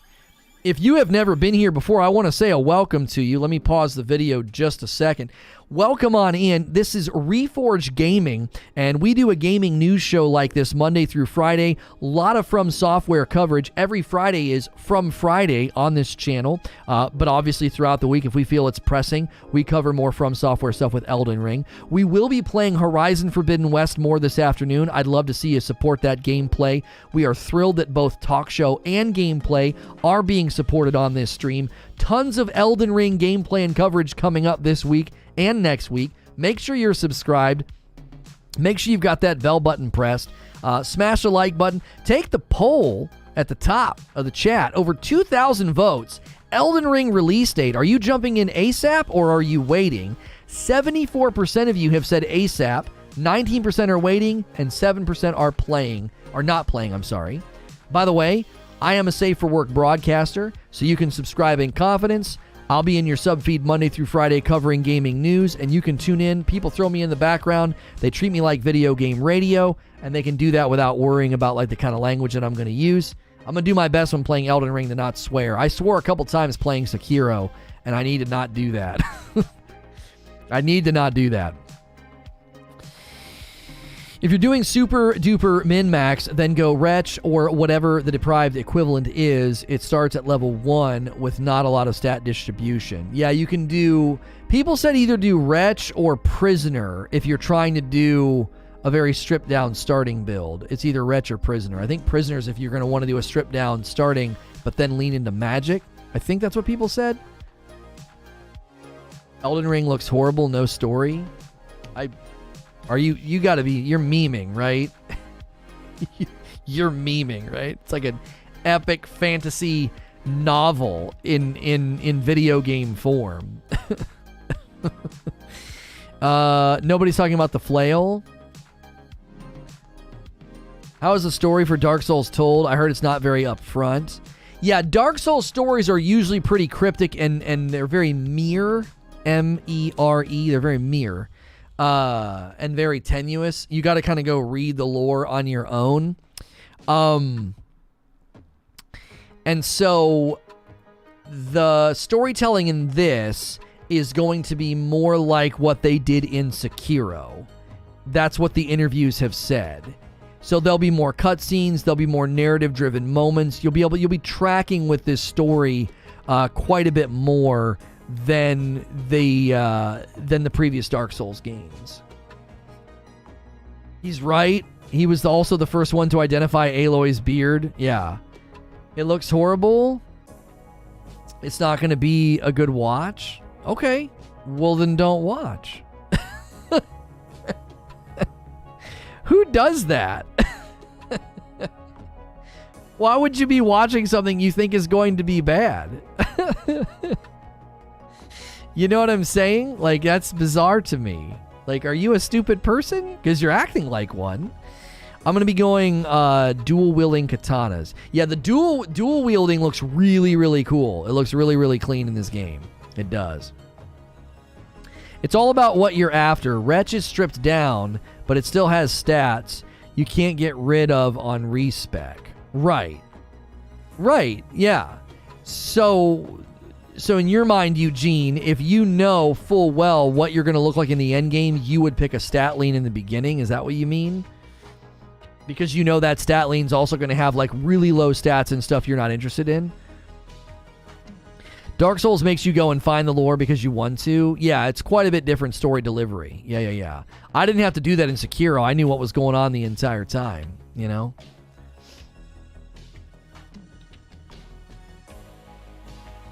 It just doesn't look good at all? Okay. Well, you've stated that 3 times now, so you're more than welcome to leave. I mean, there's not really a reason for you to be here, it seems. So it seems like you've wandered into a place that you don't belong. I don't go into vegan restaurants and talk about how I think the food's going to taste really bad. I just don't frequent the restaurant. Like, hey everybody, I just want you to know, I think the food in here is going to taste pretty bad. What's my opinion on the face stat? I really don't have an opinion on the face stat because I don't know enough about how the game's going to play out in what I'm going to be using, other than I want my first playthrough to be sword and board. You know what I mean? That's going to be my approach. Dark Souls 3 has web app calculators for your most efficient starting class based on what you want and your character, your end game to look like. Got it. That comment you read was spot on. Also, classes don't really matter after a few hours, especially if you're carrying a character into multiple playthroughs. Right. Do you think it'll be too hard? I think Eugene is correct in saying this game's going to be like Returnal for a lot of people, and let me explain what I mean. I think the whole world is excited for this game, and many people are going to get an hour in, and they're going to be like, that funny video of Snoop Dogg dying to the first boss in Dark Souls 3, throwing the controller down and cussing and walking away. I think there's going to be a lot of Snoop Dogg moments in Elden Ring. Folks are going to get to the first boss or the first cheek clapper, and it's over. They're going to be like, I don't want to play this. You know what I'm saying? Like, think about how you feel the first time you fight a boss in a game, and you have this moment of like the final boss in Sekiro. I had a moment where I was like, I don't know. This might be beyond me. I think a lot of people are going to feel that in the first fight because they don't play these types of games. I think that's what's going to happen. I think there's plenty of people are going to treat this like a Returnal, right? I might get it to try it out, but I'm going to watch walkthroughs first. It looks all right, but not good. I'm going to watch walkthroughs. Yeah, I mean, that's one of the best ways to decide if you should get a game or not, honestly. You know? People are going to step into the starting area and walk up on Jumping Horsey Boy and throw their controller. Yeah. I also think it'll be easier than other Souls because the nature of the open world games and exploring means you end up over-leveled for everything. What's my Metacritic score prediction for this game?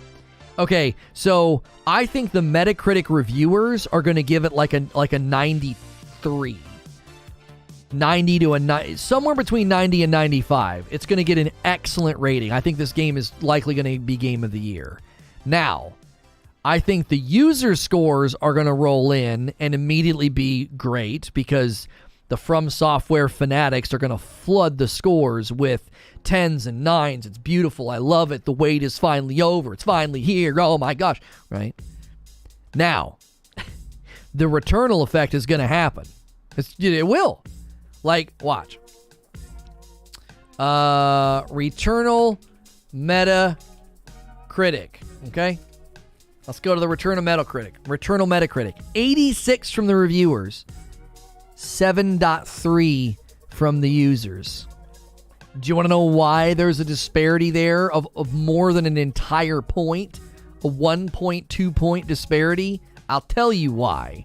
Because a bunch of people had no friggin' clue they were buying a rogue, and they started dying and going back to the beginning, and they lost their dadgum minds. They're like, this game sucks, this is trash, why is there not a saving feature, right?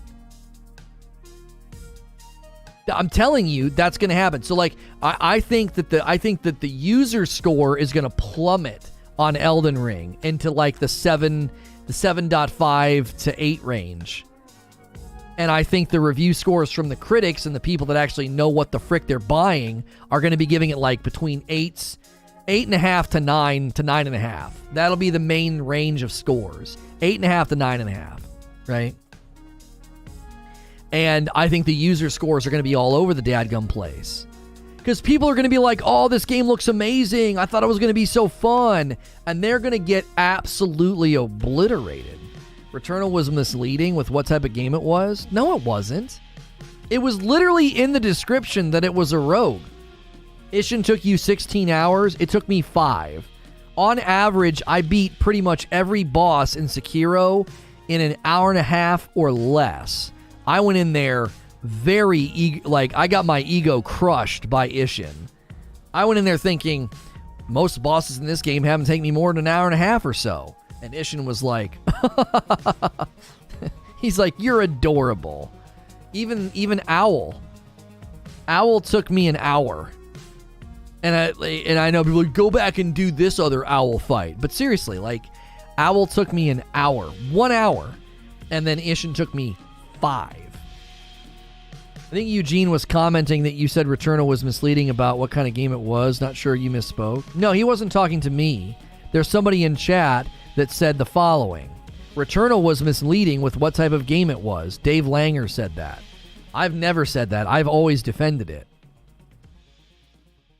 Like, literally, you click on Returnal, and in the description, it says it's a rogue. It says it's a rogue. You know what I mean? Like, every time I see a cool game, do you want to know one of the first things I check to see? Is it a rogue or not? Because I'm not particularly fond of rogue games. I'm not. Now, I got fully converted by Returnal, and I think it was Game of the Year. I think it was head and shoulders above all the other games that came out. Head and shoulders above. Returnal was next gen. It was beautiful. Sound design, controls, innovation. It was a pioneer game. It was innovative. It was courageous. It was ambitious. It was absolutely stellar.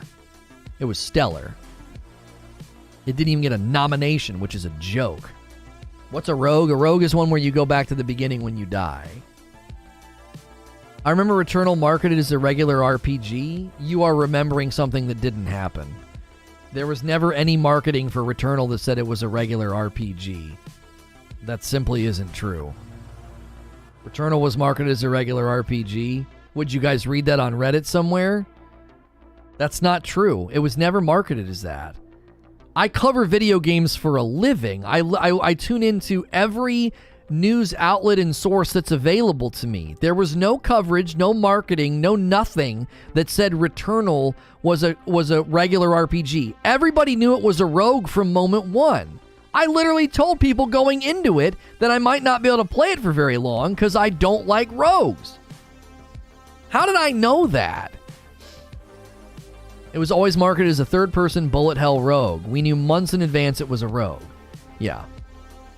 You're not going to find any marketing from that company, any interviews, no smoking guns, where they describe it as a regular RPG. That'd be the stupidest, most brain-dead thing they could have done. Quickest way to destroy your rogue would be to market it as anything other than a rogue. Yeah, they didn't do that. Now, you might have saw gameplay and thought, that looks like a pretty cool game, pretty cool action-adventure. But they did not market it in that way. That is simply untrue. If it had been an RPG, I'd have played it by now. Yeah, I mean, a lot of people would have played it. I don't know. Every time I buy a game, I read the description of the game. Why don't you do that? Like, I literally just got that email about that other game, and what did I do? Elix 2. What did I do? I scrolled past all the fluff, and because I wanted to be. I don't care about this. I don't care about this. I don't care about this. Here it is. It is the vintage open-world role-playing experience from the award-winning creators. There, I've got my description. I do that with every game. Do you not do that? Yeah, Death's Door was really good. They sold like 100,000 copies in the first week. Like, that's like one of the most successful two-person indie launches, I think, ever.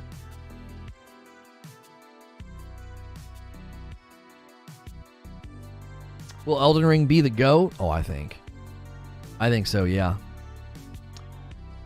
Salt and Sanctuary was a blast. I fell out with Salt and Sanctuary because of being non-linear. I can't take a game where I don't know where I'm going and I just keep dying. Like, I don't know. I'm just not wired that way. I just close my eyes and buy stuff, see what happens. Yeah. You know, I bought Chess Master Coach. It's really boring. It's just a chess game. I can't believe how boring this game is. It's 0 out of 5.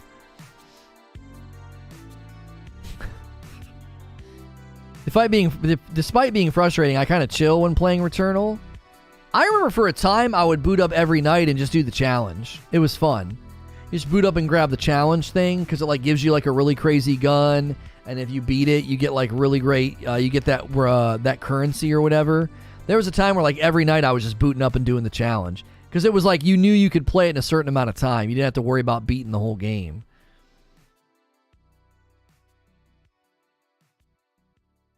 I'm a big fan of Resogun and Next Machina, but Housemarque really stepped up their game with Returnal. Agreed. There's rumors that we're getting DLC and more biomes, but I don't know. We'll see. We shall see. We shall see. All right, hang on a second. Let's do this and then click that. Got to we'll get our second stream here scheduled.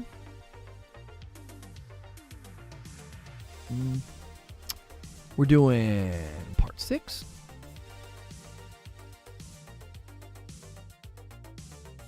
of Horizon Forbidden West. Get those tags out of there. Get those tags in. And this, and this. Click, clickety click. People get really mad at Aloy's self-narration, but I used to do it already, but I'm telling you, being a streamer, you do it way more. It drives my wife crazy. She's like, are you talking to everybody or just yourself? Because I'll be like self-narrating. And I'm like, oh, I'm sorry. Okay, let's click that. We'll make sure this thing will redirect to it. Save that. Okay. I'm going to let this loop. I'll be right back. Smash the like button. Smash subscribe. Consider supporting any of our sponsors, whether it's the t-shirt I'm wearing, the coffee that I'm drinking, glasses I'm wearing, displays behind me, any of that. Consider becoming a member. We would love to see more members get involved and get in our Discord. $5 a month. It supports me and the channel directly. It gets you a badge and emotes in the chat and gets you more access in the Discord. I'll be playing Elden Ring on all the platforms and trying to do things with the community. We'll be starting on PS5, though. So, that's another great reason to be a member, to get involved. We'll probably try to do fight clubs, community days, and all of that. I'm going to step away briefly and use the restroom. I'm going to hit some ads. That's a great way to support. Don't go anywhere. More great conversations about Elden Ring coming up.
All right. We're back. Yeah, we've officially switched over to Stream Tunes. We're no longer using Harris Heller's synthwave playlist. It hadn't been updated in an age, and his synthwave is like fine, but the Stream Tunes stuff is much better, and we finally got officially whitelisted because you're allowed to use the music, but it would get claimed and released, claimed and released, claimed and released, and it was always a headache after the stream was over. So we are about to hit a 12.2 today. Holy moly. If you haven't hit subscribe yet, feel free to do so. If you're just tuning in, we are looking at the Elden Ring. What's this? What they titled this? Elden Ring Rise Tarnished official launch trailer. And we've been discussing this. We've been discussing the release date information. If you have any questions about when you can preload, when you can play, we will do our best to answer all those questions because we have all that information. I did a rundown right at the beginning of this stream, and throughout we've discussed it. So thank you very much. This is on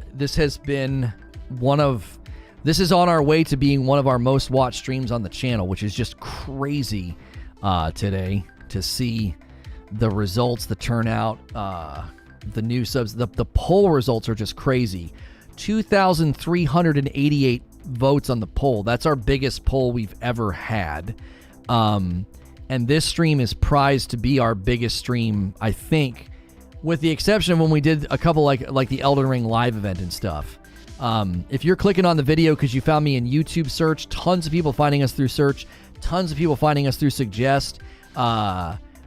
Feel free to hit subscribe. We'd love to have you come back for my Elden Ring gameplay, my Elden Ring coverage. We've really dug in pretty deep with FromSoftware. Would love to even get into contact with them because every Friday is From Friday, and we have had just such great response to our content here. The discussion in the community that's kind of gathering around coverage of Elden Ring and playing it has just been super exciting. How many FromSoftware fans are there, and how many are they all here right now? The From guys showing up strong today. You love to see it. Yeah. I remember looking at the calendar and thinking, "Oh, we'll be just fine." You know, February could have been a bit of a bummer month for us. You know, for let the hearers understand. And it's turning out to be an absolute banger for us. Like, the support for Horizon Forbidden West has been killer. It's just been great. It's been great. We are Legion, he says. Should I buy it on Steam or a Steam code on MMOGA for less? What do you think? I prefer to buy games at their full price and support the developers. I do not support or endorse the idea of going to like third parties and getting discounts. I was strongly and adamantly against people using the loophole to get Horizon Forbidden West for $10 cheaper. I think that attitude and posture is actually kind of bad for the industry. I like for developers to be supported with money because that's how they get increased budgets and funding, and you know, that's how we get more games. I never played Kingsfield, no. $5 tip from Coach. Haven't been able to watch much because of work, but glad you're still killing it. Thank you, sir. Thank you. What was I saying? The irony that today of all days you get these numbers is just thrilling. Yeah. Truly a loud and clear message. It's like that moment in the Return of the Jedi where he like throws down the lightsaber and he's like, "You failed." It's like, "I am a Jedi like my father before me." Like that moment. Just that statement is the energy, right? You failed. Getting that impression. PC players will be playing 6 hours. Yeah, they can play a little bit earlier. Yeah. So PC players can play at 6 p.m. Eastern on Thursday. Okay? Because that's midnight New Zealand time. Consoles can play midnight in your respective time zone. Okay? So consoles can play midnight in your respective time zone. Did you see that 70% of the UK folks did not go with the cheaper option? Has anybody considered why? Was it because they're... I don't know. Did they do that on principle? Did they do it because they didn't know? Is it an American thing, right? You know what I mean? I don't know. You think you're doing numbers now? Wait till you start streaming Elden Ring this week. Oh yeah. Very, very excited. I'm not getting spoilers for that game in here anymore. I like that I'm not. Yeah. I hear you, Greenside. I hear you. That's disc buyers, says Eugene. Is there still a greater number of disc buyers in the UK? Physical purchases? Could we use a VPN to play the game early? I don't think that would work, no, because your account and your Xbox or console is regionally based. You know what I mean? Is regionally based. So you can't do that. I don't encourage people to do those types of things. It's just not a good idea to like switch your region, switch your account, Just play it when it's available in your region, you know? Probably because the cases said PS4 and PS5, so which would you buy? Oh, physical is still half of purchases. Really? Huh. That's interesting that physical is still selling so well. I wouldn't have thought that. Physical isn't going anywhere anytime soon. Yeah, I was under a false impression. Wait a minute. Is that Sword? No, they're doing that. So they've got their thorns on their head, and one of them casts a thorn along the ground. Watch it. Ching, ching, ching, ching. Boom, and it blows up right next to him. It puts like a thorn vine through the ground, and then it explodes next to him. He like puts his thing in the there's a guy in the background that like stabs the ground and creates like a thorn vine along the ground. Loopholes with disc buys can land you the game a day or two early sometimes. Yeah, that's true. Looks like blood magic. The Sword does that? No, it's the guy in the back. It's the guy, I'll show you. It's the guy in the back is the one that does it. See? It originates from him. See this guy right here? I'm going to circle him with my mouse. You see this guy right here? The attack originates from him. See what he's doing? He's doing some kind of a cast. Watch.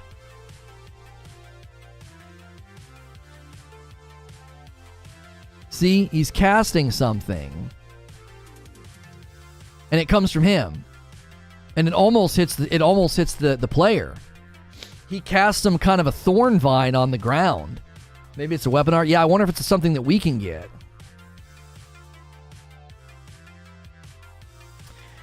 PlayStation 5 box game sales versus the physical ones? Huh. Well, that's good for Horizon then. A lot of people probably bought the right version. That's good for Gorilla. I just, the idea that people were doing that. TJ Rage with a $5 tip. Do you think this will have a higher meme potential than Skyrim? Could you see this surpassing the arrow to the knee situation? I don't know if this will turn into a big meme thing. I mean, I know Dark Souls has its own memes. We'll see. 51%. Oh, well, I mean... 51% physical. So it's the majority by a percent, by 1%. You know, margin of error. But what I think the important thing is that it rivals and matches digital purchases, which is incredibly surprising to me. I would have guessed in the opposite direction. I would have guessed by now that the industry was 60-40 or 70-30 more digital purchases than physical. But apparently it's pretty evenly split right down the middle. Physical because you can sell them. Well, yeah, a lot of people like to do that. So mom and pop stores were breaking street date. Yeah, mom and pop stores break street date all the time. That's a very common thing.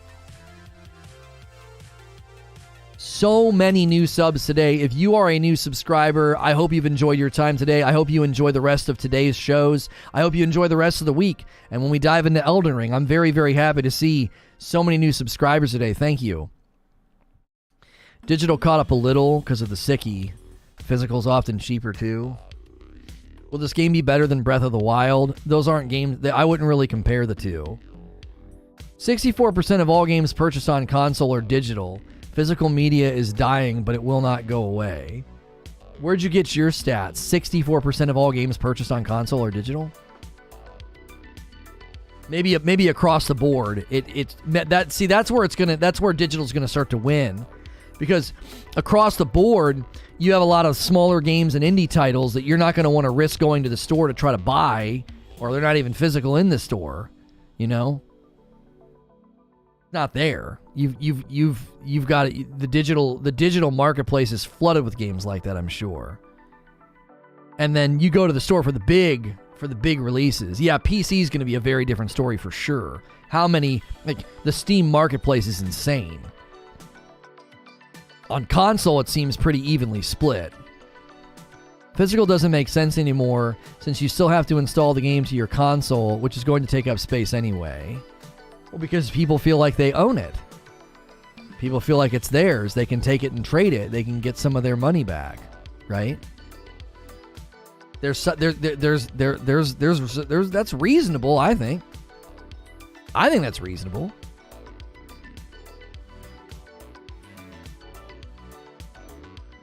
Think, you know, I like having a copy, you know. Is this game multiplayer? Yes, this game will feature PvP, it'll feature duels, it'll feature just open world invasions if you're playing co-op. There is co-op if you want to play with other people. When you're playing co-op, you can be invaded. You can invite people to duel, you can invite people to invade, you can invite people to just play with you. They got a lot of different ways to do it. So yes, quite a bit.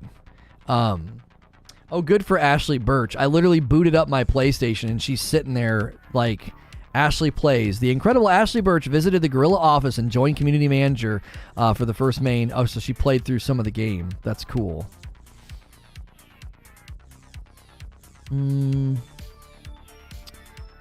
How do you check for an... I've probably got the updates. I know they're working on updates for this game. Granddad was in the trailer. My wife and I stood in a long line to buy a PlayStation 5. Most people were buying physical. I bought the digital. Yeah, mine is the digital one. I don't have a disc slot on my PlayStation. That's how I did it. That's how Dad did it. Ooh. Ooh. Oh, that was a good one. That was a good one. Good old-fashioned neck pops. Where am I supposed to go? Here for this. Oh, it's right there. Okay. Single-player franchises has the biggest fan bases. Is Dark Souls one of them? Yeah, the Souls franchise is one of the most successful franchises. We looked at it a while ago. There are a lot of people that would say that the game is niche. I would have said years ago, the game was niche. This is based off of Lord of the Rings? No. I would have said it was niche, the Souls game. But the problem is, Souls games, yeah, it's in the top 20 as far as successful franchises. And one of the reasons it's top 20 is they've stuck to their guns, they've stuck to their identity, and I think they're extremely popular in the Asian market compared to the West. I'm not saying that Souls games aren't popular in the West. I'm saying I just think they're significantly more popular outside the West. And that's a massive, massive market.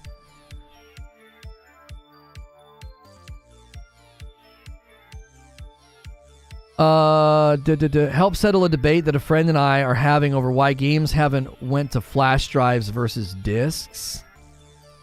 I couldn't tell you why. I would think maybe production's just cheaper. Production is cheaper for flash drives is what I would think. Physical is a big thing. You still have a lot of areas which have bad internet, so downloading a game is rough. It's better to have physical. Right. Then you just have to download the updates. For sure. I know that makes a huge difference. You know? Makes a huge difference.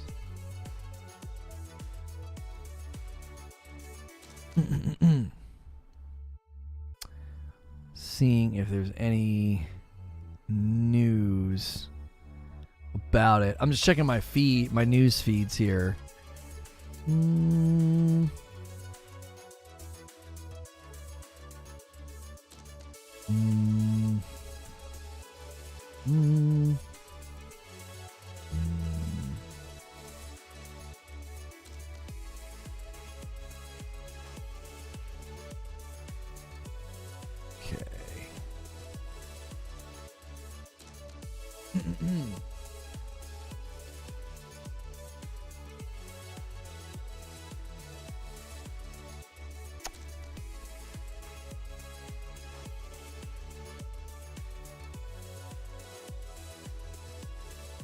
No. Okay. Wait, hang on. Horizon Forbidden West. Oh, never mind. Early skill builds. I was seeing if there was an update because they said Horizon Forbidden West officially said they're working on the visual stuff. Sorry. Anyone getting the new Borderlands? Yeah, we'll definitely be checking that one out. Splitting my time between this and the game. Yeah, I know, Diaz. I know. Production costs and delivery. CDs are super easy to produce, while flash drives are more complex, thus higher production costs. TJ Rage with a $5 tip. Could you see a popular streamer who only plays shooters giving this a try? If so, which streamer? You're talking about Dr. Disrespect, I'm imagining. I know the two-time is going to check out Elden Ring. I know. And I think it'll be awesome and short-lived. as are most of his ventures outside of his wheelhouse. It'll be super entertaining and it'll be short-lived. I don't think he'll do it for very long. Any idea how big the game will be? You apparently are going to need 44 gig free on your PlayStation. You're going to need 49 gig free on your Xbox and 60 gig free on PC. If that's helpful to you, that's the three stats we have been given. All right, see you, Rock. Good morning. What's good, MJ? With some classic rage. Yeah, it'll be a classic rage quit. It'll be, you know, he'll be out. But it'll be amazing. You know. That guys like that can play anything for a short amount of time and make it super entertaining, but it's going to be short-lived. That's not his wheelhouse. That's not what he does. You know, and truth be told, I think that's part of the appeal of the doc. You kind of know what you're going to get. You kind of know what he's going to be doing. You know, and then he breaks out from that from time to time, and then he, you know, it's pretty entertaining. Why is there a difference between platforms? I would think probably audio compression is different, like the audio codecs and compression are handled differently on the different platforms, and that's where most of your file size comes from. Some of your biggest files are the texture packs and the audio files. Yo, BLK coming in with a $5 tip. Thank you very much. A lot of people have tipped money today through Super Chat. Thank you. We've gotten 2 new members as well. We love to see that. We'd love to see the membership. Membership gifting is coming soon, hopefully. We really want to see the membership in here get to about 500. We're in like the 450s right now. That's our next milestone. 500 members. When can we preload? You can preload on the Xbox right now. You can preload on PlayStation and PC 48 hours before it launches in your time zone. So starting at noon today until midnight, I think it'll walk through all the time zones of preload. I think.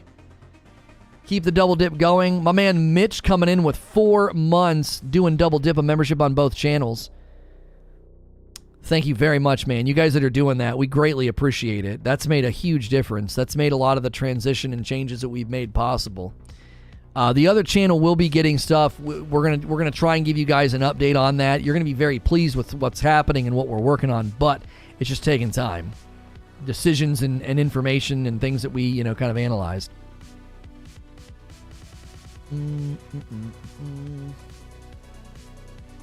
Audio is different. The PS5 has different compression tech and doesn't carry the weight of the old gen version. Yeah. If you're just tuning in, we have been watching the Elden Ring launch trailer. We've been discussing the release date info, and we asked the chat, Elden Ring release date, are you jumping in ASAP or waiting? If we get 400 more votes on that poll, it'll be 3,000 votes. It'll be the most voted on poll we've ever had. We've also are closing in on 700 likes on the video. Feel free to smash that like button if you've been enjoying the conversation. We may hit another subscriber milestone today as well. So many people have hit subscribe, and we are very close to hitting a 12.2. We just hit 12,000 subs yesterday. We're about to hit a 12.2. Sony's PS5 uses Oodle Kraken compression, which makes its file sizes smaller than most systems. Well, there's the specifics. Kind of ironic that Gwen threw lightning at the dragons, and now they're throwing it back at us. Poor Gwen.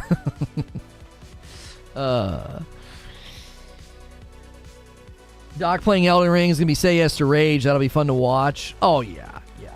Like we said, there's obviously concerns about, Elden Ring gameplay is likely going to result in similar things that happened with Returnal, okay?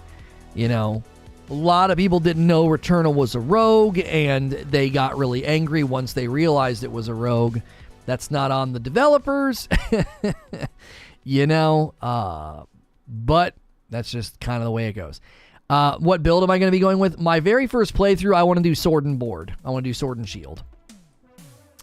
I may end up going fully, dual-wield sword, or maybe just one big sword, but I'm going to start out Sword and Shield. No magic on my first playthrough, or minimal, very, very, very, very minimal magic. So thank you. So many people have found this stream today. I don't know what is going on. This is unbelievable. We've never had results like this before. Even when we've had results like this, it's usually only for the first hour. Like when we do a live stream coverage or something, we've never had this sort of sustained interaction and growth and subs and stuff. I don't know what is happening, but this is awesome. Thank you. If you're a new sub or a longtime sub, new listener, lurker, or a longtime listener or lurker, thank you so much for supporting the channel. Everybody calls me Lono. The name of the channel is Reforge Gaming. What's my favorite Souls game? I think I like Dark Souls 3 more than Sekiro. I think I do. I think I like it more. Yeah, Creature. I consider that's what the possibility of it was. Yeah. It's crazy. Are we getting a push? I guess. I guess. I don't know. Probably run Vagabond. Yeah, I'm going to do Vagabond, Sword and Shield. Yeah. Any plans to do 4-player co-op with viewers? Nova, I would love to turn this into a game that we visit very frequently and have community days and have hey, today I'm playing on PlayStation. Hey, today I'm playing on Xbox. Hey, today I'm playing on PC, and having people jump in and play. Who knows? Fight clubs, different builds, different characters. Once I'm done with my first playthrough, I think there's a lot of fun things we could do with this game. If the support is there and you guys respond, if membership's going up, if viewership is steady and subs going up, we will fully throw ourselves at it. Because I think we could do some amazing things with it. Kind of like when we were growing, guilds in Lost Ark. We see an uptick in growth when that happens, and that's always very encouraging. Obviously, we need the purple drops to stop because Lost Ark just gets crushed. No one comes to watch Lost Ark on YouTube. I think Dark Souls games and FromSoftware fans enjoy watching YouTube quite a bit. I think a lot of the FromSoftware fan base hangs out on YouTube. So, yeah. Have you heard of the Dark Souls YouTuber named Young Maestro? No, I have not. Popped up on YouTube stream because I've been watching videos on the game. Oh, well, thanks for stopping in, Nate. I appreciate knowing how you found me. So is the coffee being relabeled? For now, it's Rageless Roast. We're looking at everything and thinking about that, Savage, but we haven't made any decisions yet. You think this game is going to change the industry? I do. I think it's going to have an impact on the industry the way Skyrim did. If you compare this game to something else in terms of story or campaign, how cooperative and how long is it in comparison? How long in comparison is hard to find an exact game, but cooperative, you can play through the entire game with other people if you want. Just be warned. If you play cooperative, people can invade you. So you gotta be fair warned about that aspect, Hey, today we're going to be raiding other players and griefing them. That's right. We're going to be invading today. We're going to be doing Naked Wretch invades. Let's go. I think there's a lot of fun stuff we could do as a community with it. You know? First time that giant crab did that to me, I'd be out. Oh, yeah. Just stabbing you in the eye. It's a lobster, by the way, not a crab. He makes sick PvP content. It's like watching a legend in action. Yeah, I'm not big on PvP. It's not really my cup of tea. I'm usually more on the non-PvP side of things. So, invasion's half the fun. Just as long as I end up with like 3 pages of quests and I have to get to needs be a goal. Oh, I bet there'll be a ton for you to do in this game. I don't know if you're going to be like grabbing. I don't know what you mean by that. Grab like 3 pages of quests. I don't know what you mean. First crab's now a lobster. Yeah. There's a big difference between crabs and lobsters, creature. The one game already has crabs in it, and they're terrible. So I've not been sticking around for the afternoon streams waiting to play Horizon. Dylan, that's totally fine. Feel free, by the way, just to like turn the volume down and go to another tab, you know? Just stay in that stream and help it. You don't have to watch. That's super helpful. Because like there's 572 people here, and when we make that switch, tons of you bail, and that's totally fine. Tons of you could still passively support what we're doing, and that'd be amazing. TJ Rage with the $2 tip. Imagine shoutcasting boss fights and PvP fights. It could be fun. Could be very fun. We could do co-op, and I could just like shoutcast and not engage in the combat and just watch what you do. It could be very fun. We could do a lot of fun stuff with the community. That's a real great reason to become a member. That's a great reason to get in our Discord.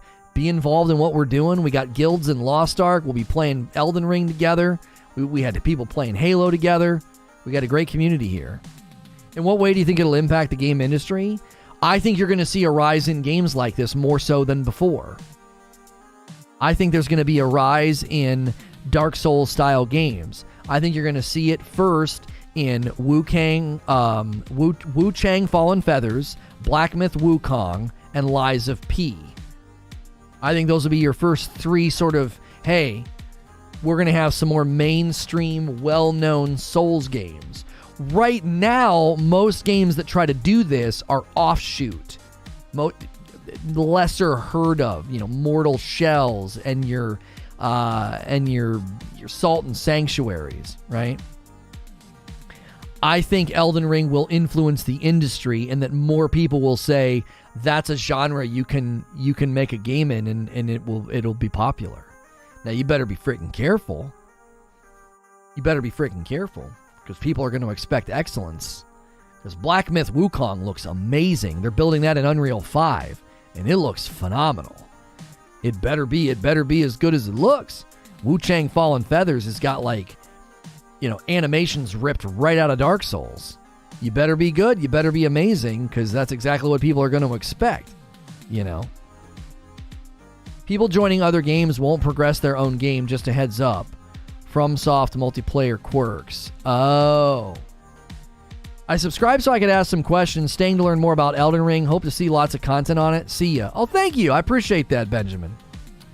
Souls games have shown the industry people still want challenging games, and that making your game easy or shallow is not the same as accessible. Right.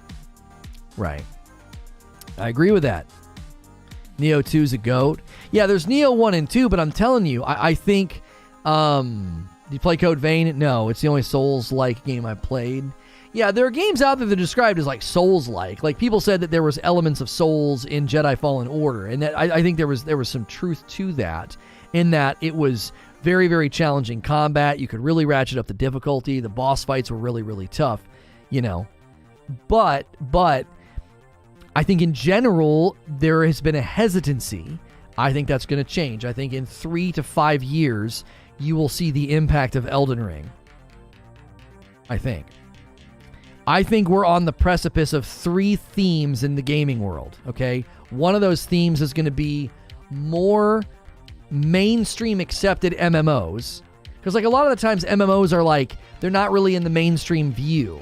They're played by really committed hardcore players. They're insanely popular. But outside of World of Warcraft, there wasn't a lot of mainstream MMOs that were accessible and playable. I think that's about to change. I think you're going to see it with New World. You're going to see it with Lost Ark. You're going to see it with Ashes of Creation. So I think there's going to be a rise in mainstream also, but more accessible, more mid-lane, approachable MMOs. I think that's coming. I think we're on the precipice of more games doing live service. Ongoing games. Assassin's Creed Infinity will probably be one of the first. I think they have live service plans for Ghost of Tsushima. I've made my own theories about ongoing support for Elden Ring. A lot of people don't like my theories, but I've made them. I think there's going to be a rise in those types of games. The third thing I think you're going to see over the next 3 to 5 years is I think you're going to see a rise in games like Elden Ring. That's what I think. I think those 3 themes are going to be very measurable over the course of the next 3 to 5 years. And I think it'll be good. I think it'll be good for the industry. I know people are very anti-live service, but live service can be done well. You know what I mean? Would it be TOS if you checked out the class gameplays that Red Bull Gameplay is releasing? No, that falls under fair use if we just watch it and kind of look at it. Yeah, if they upload videos and stuff. Usually that falls under fair use. Unless they're going to be tool bags like the people that were, claiming our I Can Cast Anything videos. It's fair use exists for a reason, and when you're respectful and you do it right and you fall within the boundaries of fair use, and people claim your entire video, that's so scummy. So we've had to move away from doing I Can Cast Anything. Most big channels won't do that. They know. When people got early access to Elden Ring and everyone was combing over their footage and using their footage, no one claimed that because it falls under fair use. We be live on YouTube playing Elden Ring? Yes, I will. We might be playing it Thursday evening. I just realized that would be kind of stupid not to, especially after the results we got from playing Horizon Forbidden West in the evening on Friday. So, to be fair, under transformative content, you should be covered. We fell under transformative content doing all kind of goofy stuff with I Can Cast Anything, and we still got claimed. And I just don't feel like dealing with it anymore. It just isn't worth it. We've got too many ideas, too many channels. I'm far too creative to have some other person jacking around with my content because I watched their 4-minute video. It's just not worth it. It just isn't worth it. We have way too many things that we're trying to do to be piddling away our time with it. So they've been uploading class previews today. Well, we don't have time for that now, right? We don't have time for that now, but maybe tomorrow. I don't know. We'll see. Will From Fridays be the only time you play Elden Ring, or will you play periodically throughout the week? Well, all of next week we'll be playing in the afternoons, almost assuredly, like we're doing with Horizon Forbidden West this week. Even if you're right, it's still a time-wasting process to prove it. Yeah. And then videos just sit in escrow, I could have emailed my partner manager and fought it, but I was just like, I don't feel like this just isn't worth the headache. It's not worth it. Not worth it. Water off a duck's back. I got 8 other things I can do, and using those videos is not in that purview anymore.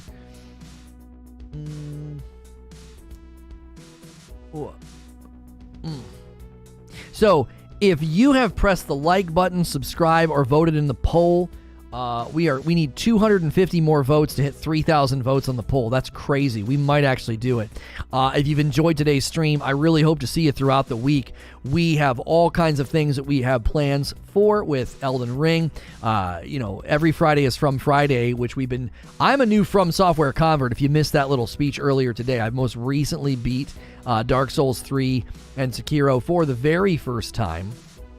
And we have really, really enjoyed that aspect of meeting the community and really growing and getting lots of subs. It's been excellent, and we're very excited for the prospect of investing in this game, both this week, obviously, Thursday and Friday, and then next week as well.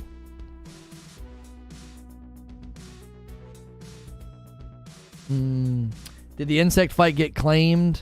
Because that was absolute gold. I think it did, yeah. No, the swimming pool one got claimed.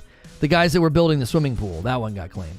Have you played Bloodborne? No. So as a new FromSoftware convert, I played Dark Souls 3. I enjoyed it. One or two bosses that kind of annoyed me, but for the most part, loved it. Played Sekiro. Loved it, hated it, loved it, hated it, loved it, hated it, all the way to the bitter end. And then I kind of went through like a transformative process where like, I think I love it. I think now I do. That was very recent. And Elden Ring right around the corner now. Hoping for a 60 frames per second version, a 60 frames per second version of Bloodborne. I can't play 30 frames games. I just can't do it. You can considering breaking down Elden Ring in daily topics like you used to for your other game. I mean, we're going to be really careful with that, Tenor Dude, because we've clearly spent almost all of December and January and parts of February doing Double Talk Show and covering variety gaming news coverage, and we've done it to great success. So suddenly drilling down and like covering just one game, I could see us doing it for a little while, but it's not something that like every day you knew you were tuning in what I was going to be talking about. Every day you knew. You knew. And I can't see us doing that. I really, really can't. I could see us having dedicated days of the week. I could see us having, dedicated times where we're playing as a community and doing fun stuff. But it's not going to be the Monday through Friday Elden Ring show like it was with that other game. If we've proven anything, we've proven that we don't need to do that, right? Like, I'll be blatantly honest with you. My attitude and posture leading up to today was very different than I thought it was going to be. I saw all the prep work. I saw all the fawning and the excitement and all the, I can't wait to stream it. I was like, I am so glad I'm not doing that. I don't miss that at all. It's awful. The angling, the view botting, the follow botting, the backstabbing, the resentment. I don't miss any of it. I don't. And I don't miss feeling like, well, here we go. Got to do this for the next 2 months. Balls to the wall, 16 hours grinding, got to get raid ready. I don't miss it in the least. Money doesn't change that. The money would have been great. Who cares about money if you're miserable? You know what I mean? I hated content launches, even back then. And so I don't know if we want to put ourselves in that same boat again where we're like hitching to the wagon of a game and just, that's it. This is what we cover. This is what we cover. I just don't know if we're going to ever do that again. I don't particularly think it's a good idea. And it certainly is not necessary. Like, December and January proved just in absolute spades that we can chart our own course, man. We can chart our own course. If we happen to like dedicate days of the week to certain games, that's not the same, right? That's not the same as, yeah, Creature, I'm doing that. That's not the same as being like every day of the week we're busting this game down. We did it with New World for a while, but then eventually it was just like, I don't want to do this, man. There's other things I want to talk about, There's other things I want to talk about. And so we did. It's just one of those things where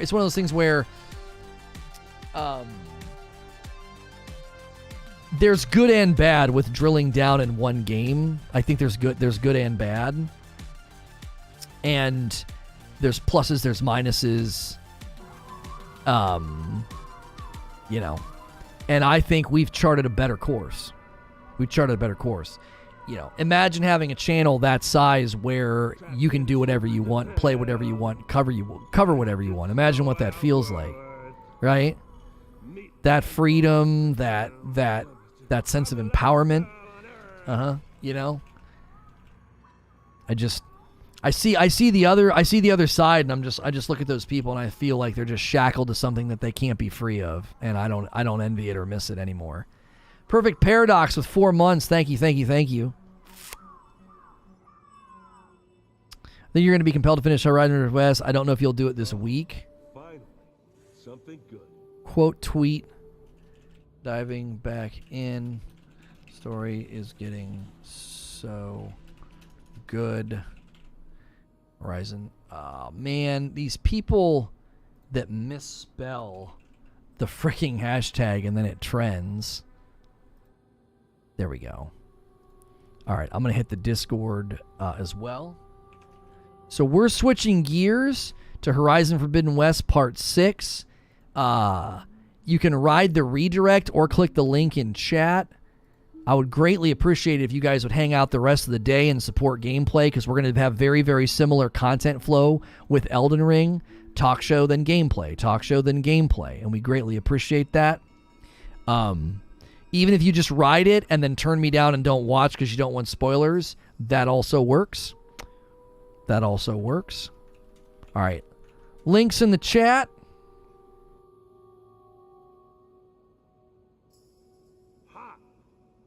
What's your Discord? You can use the Discord command.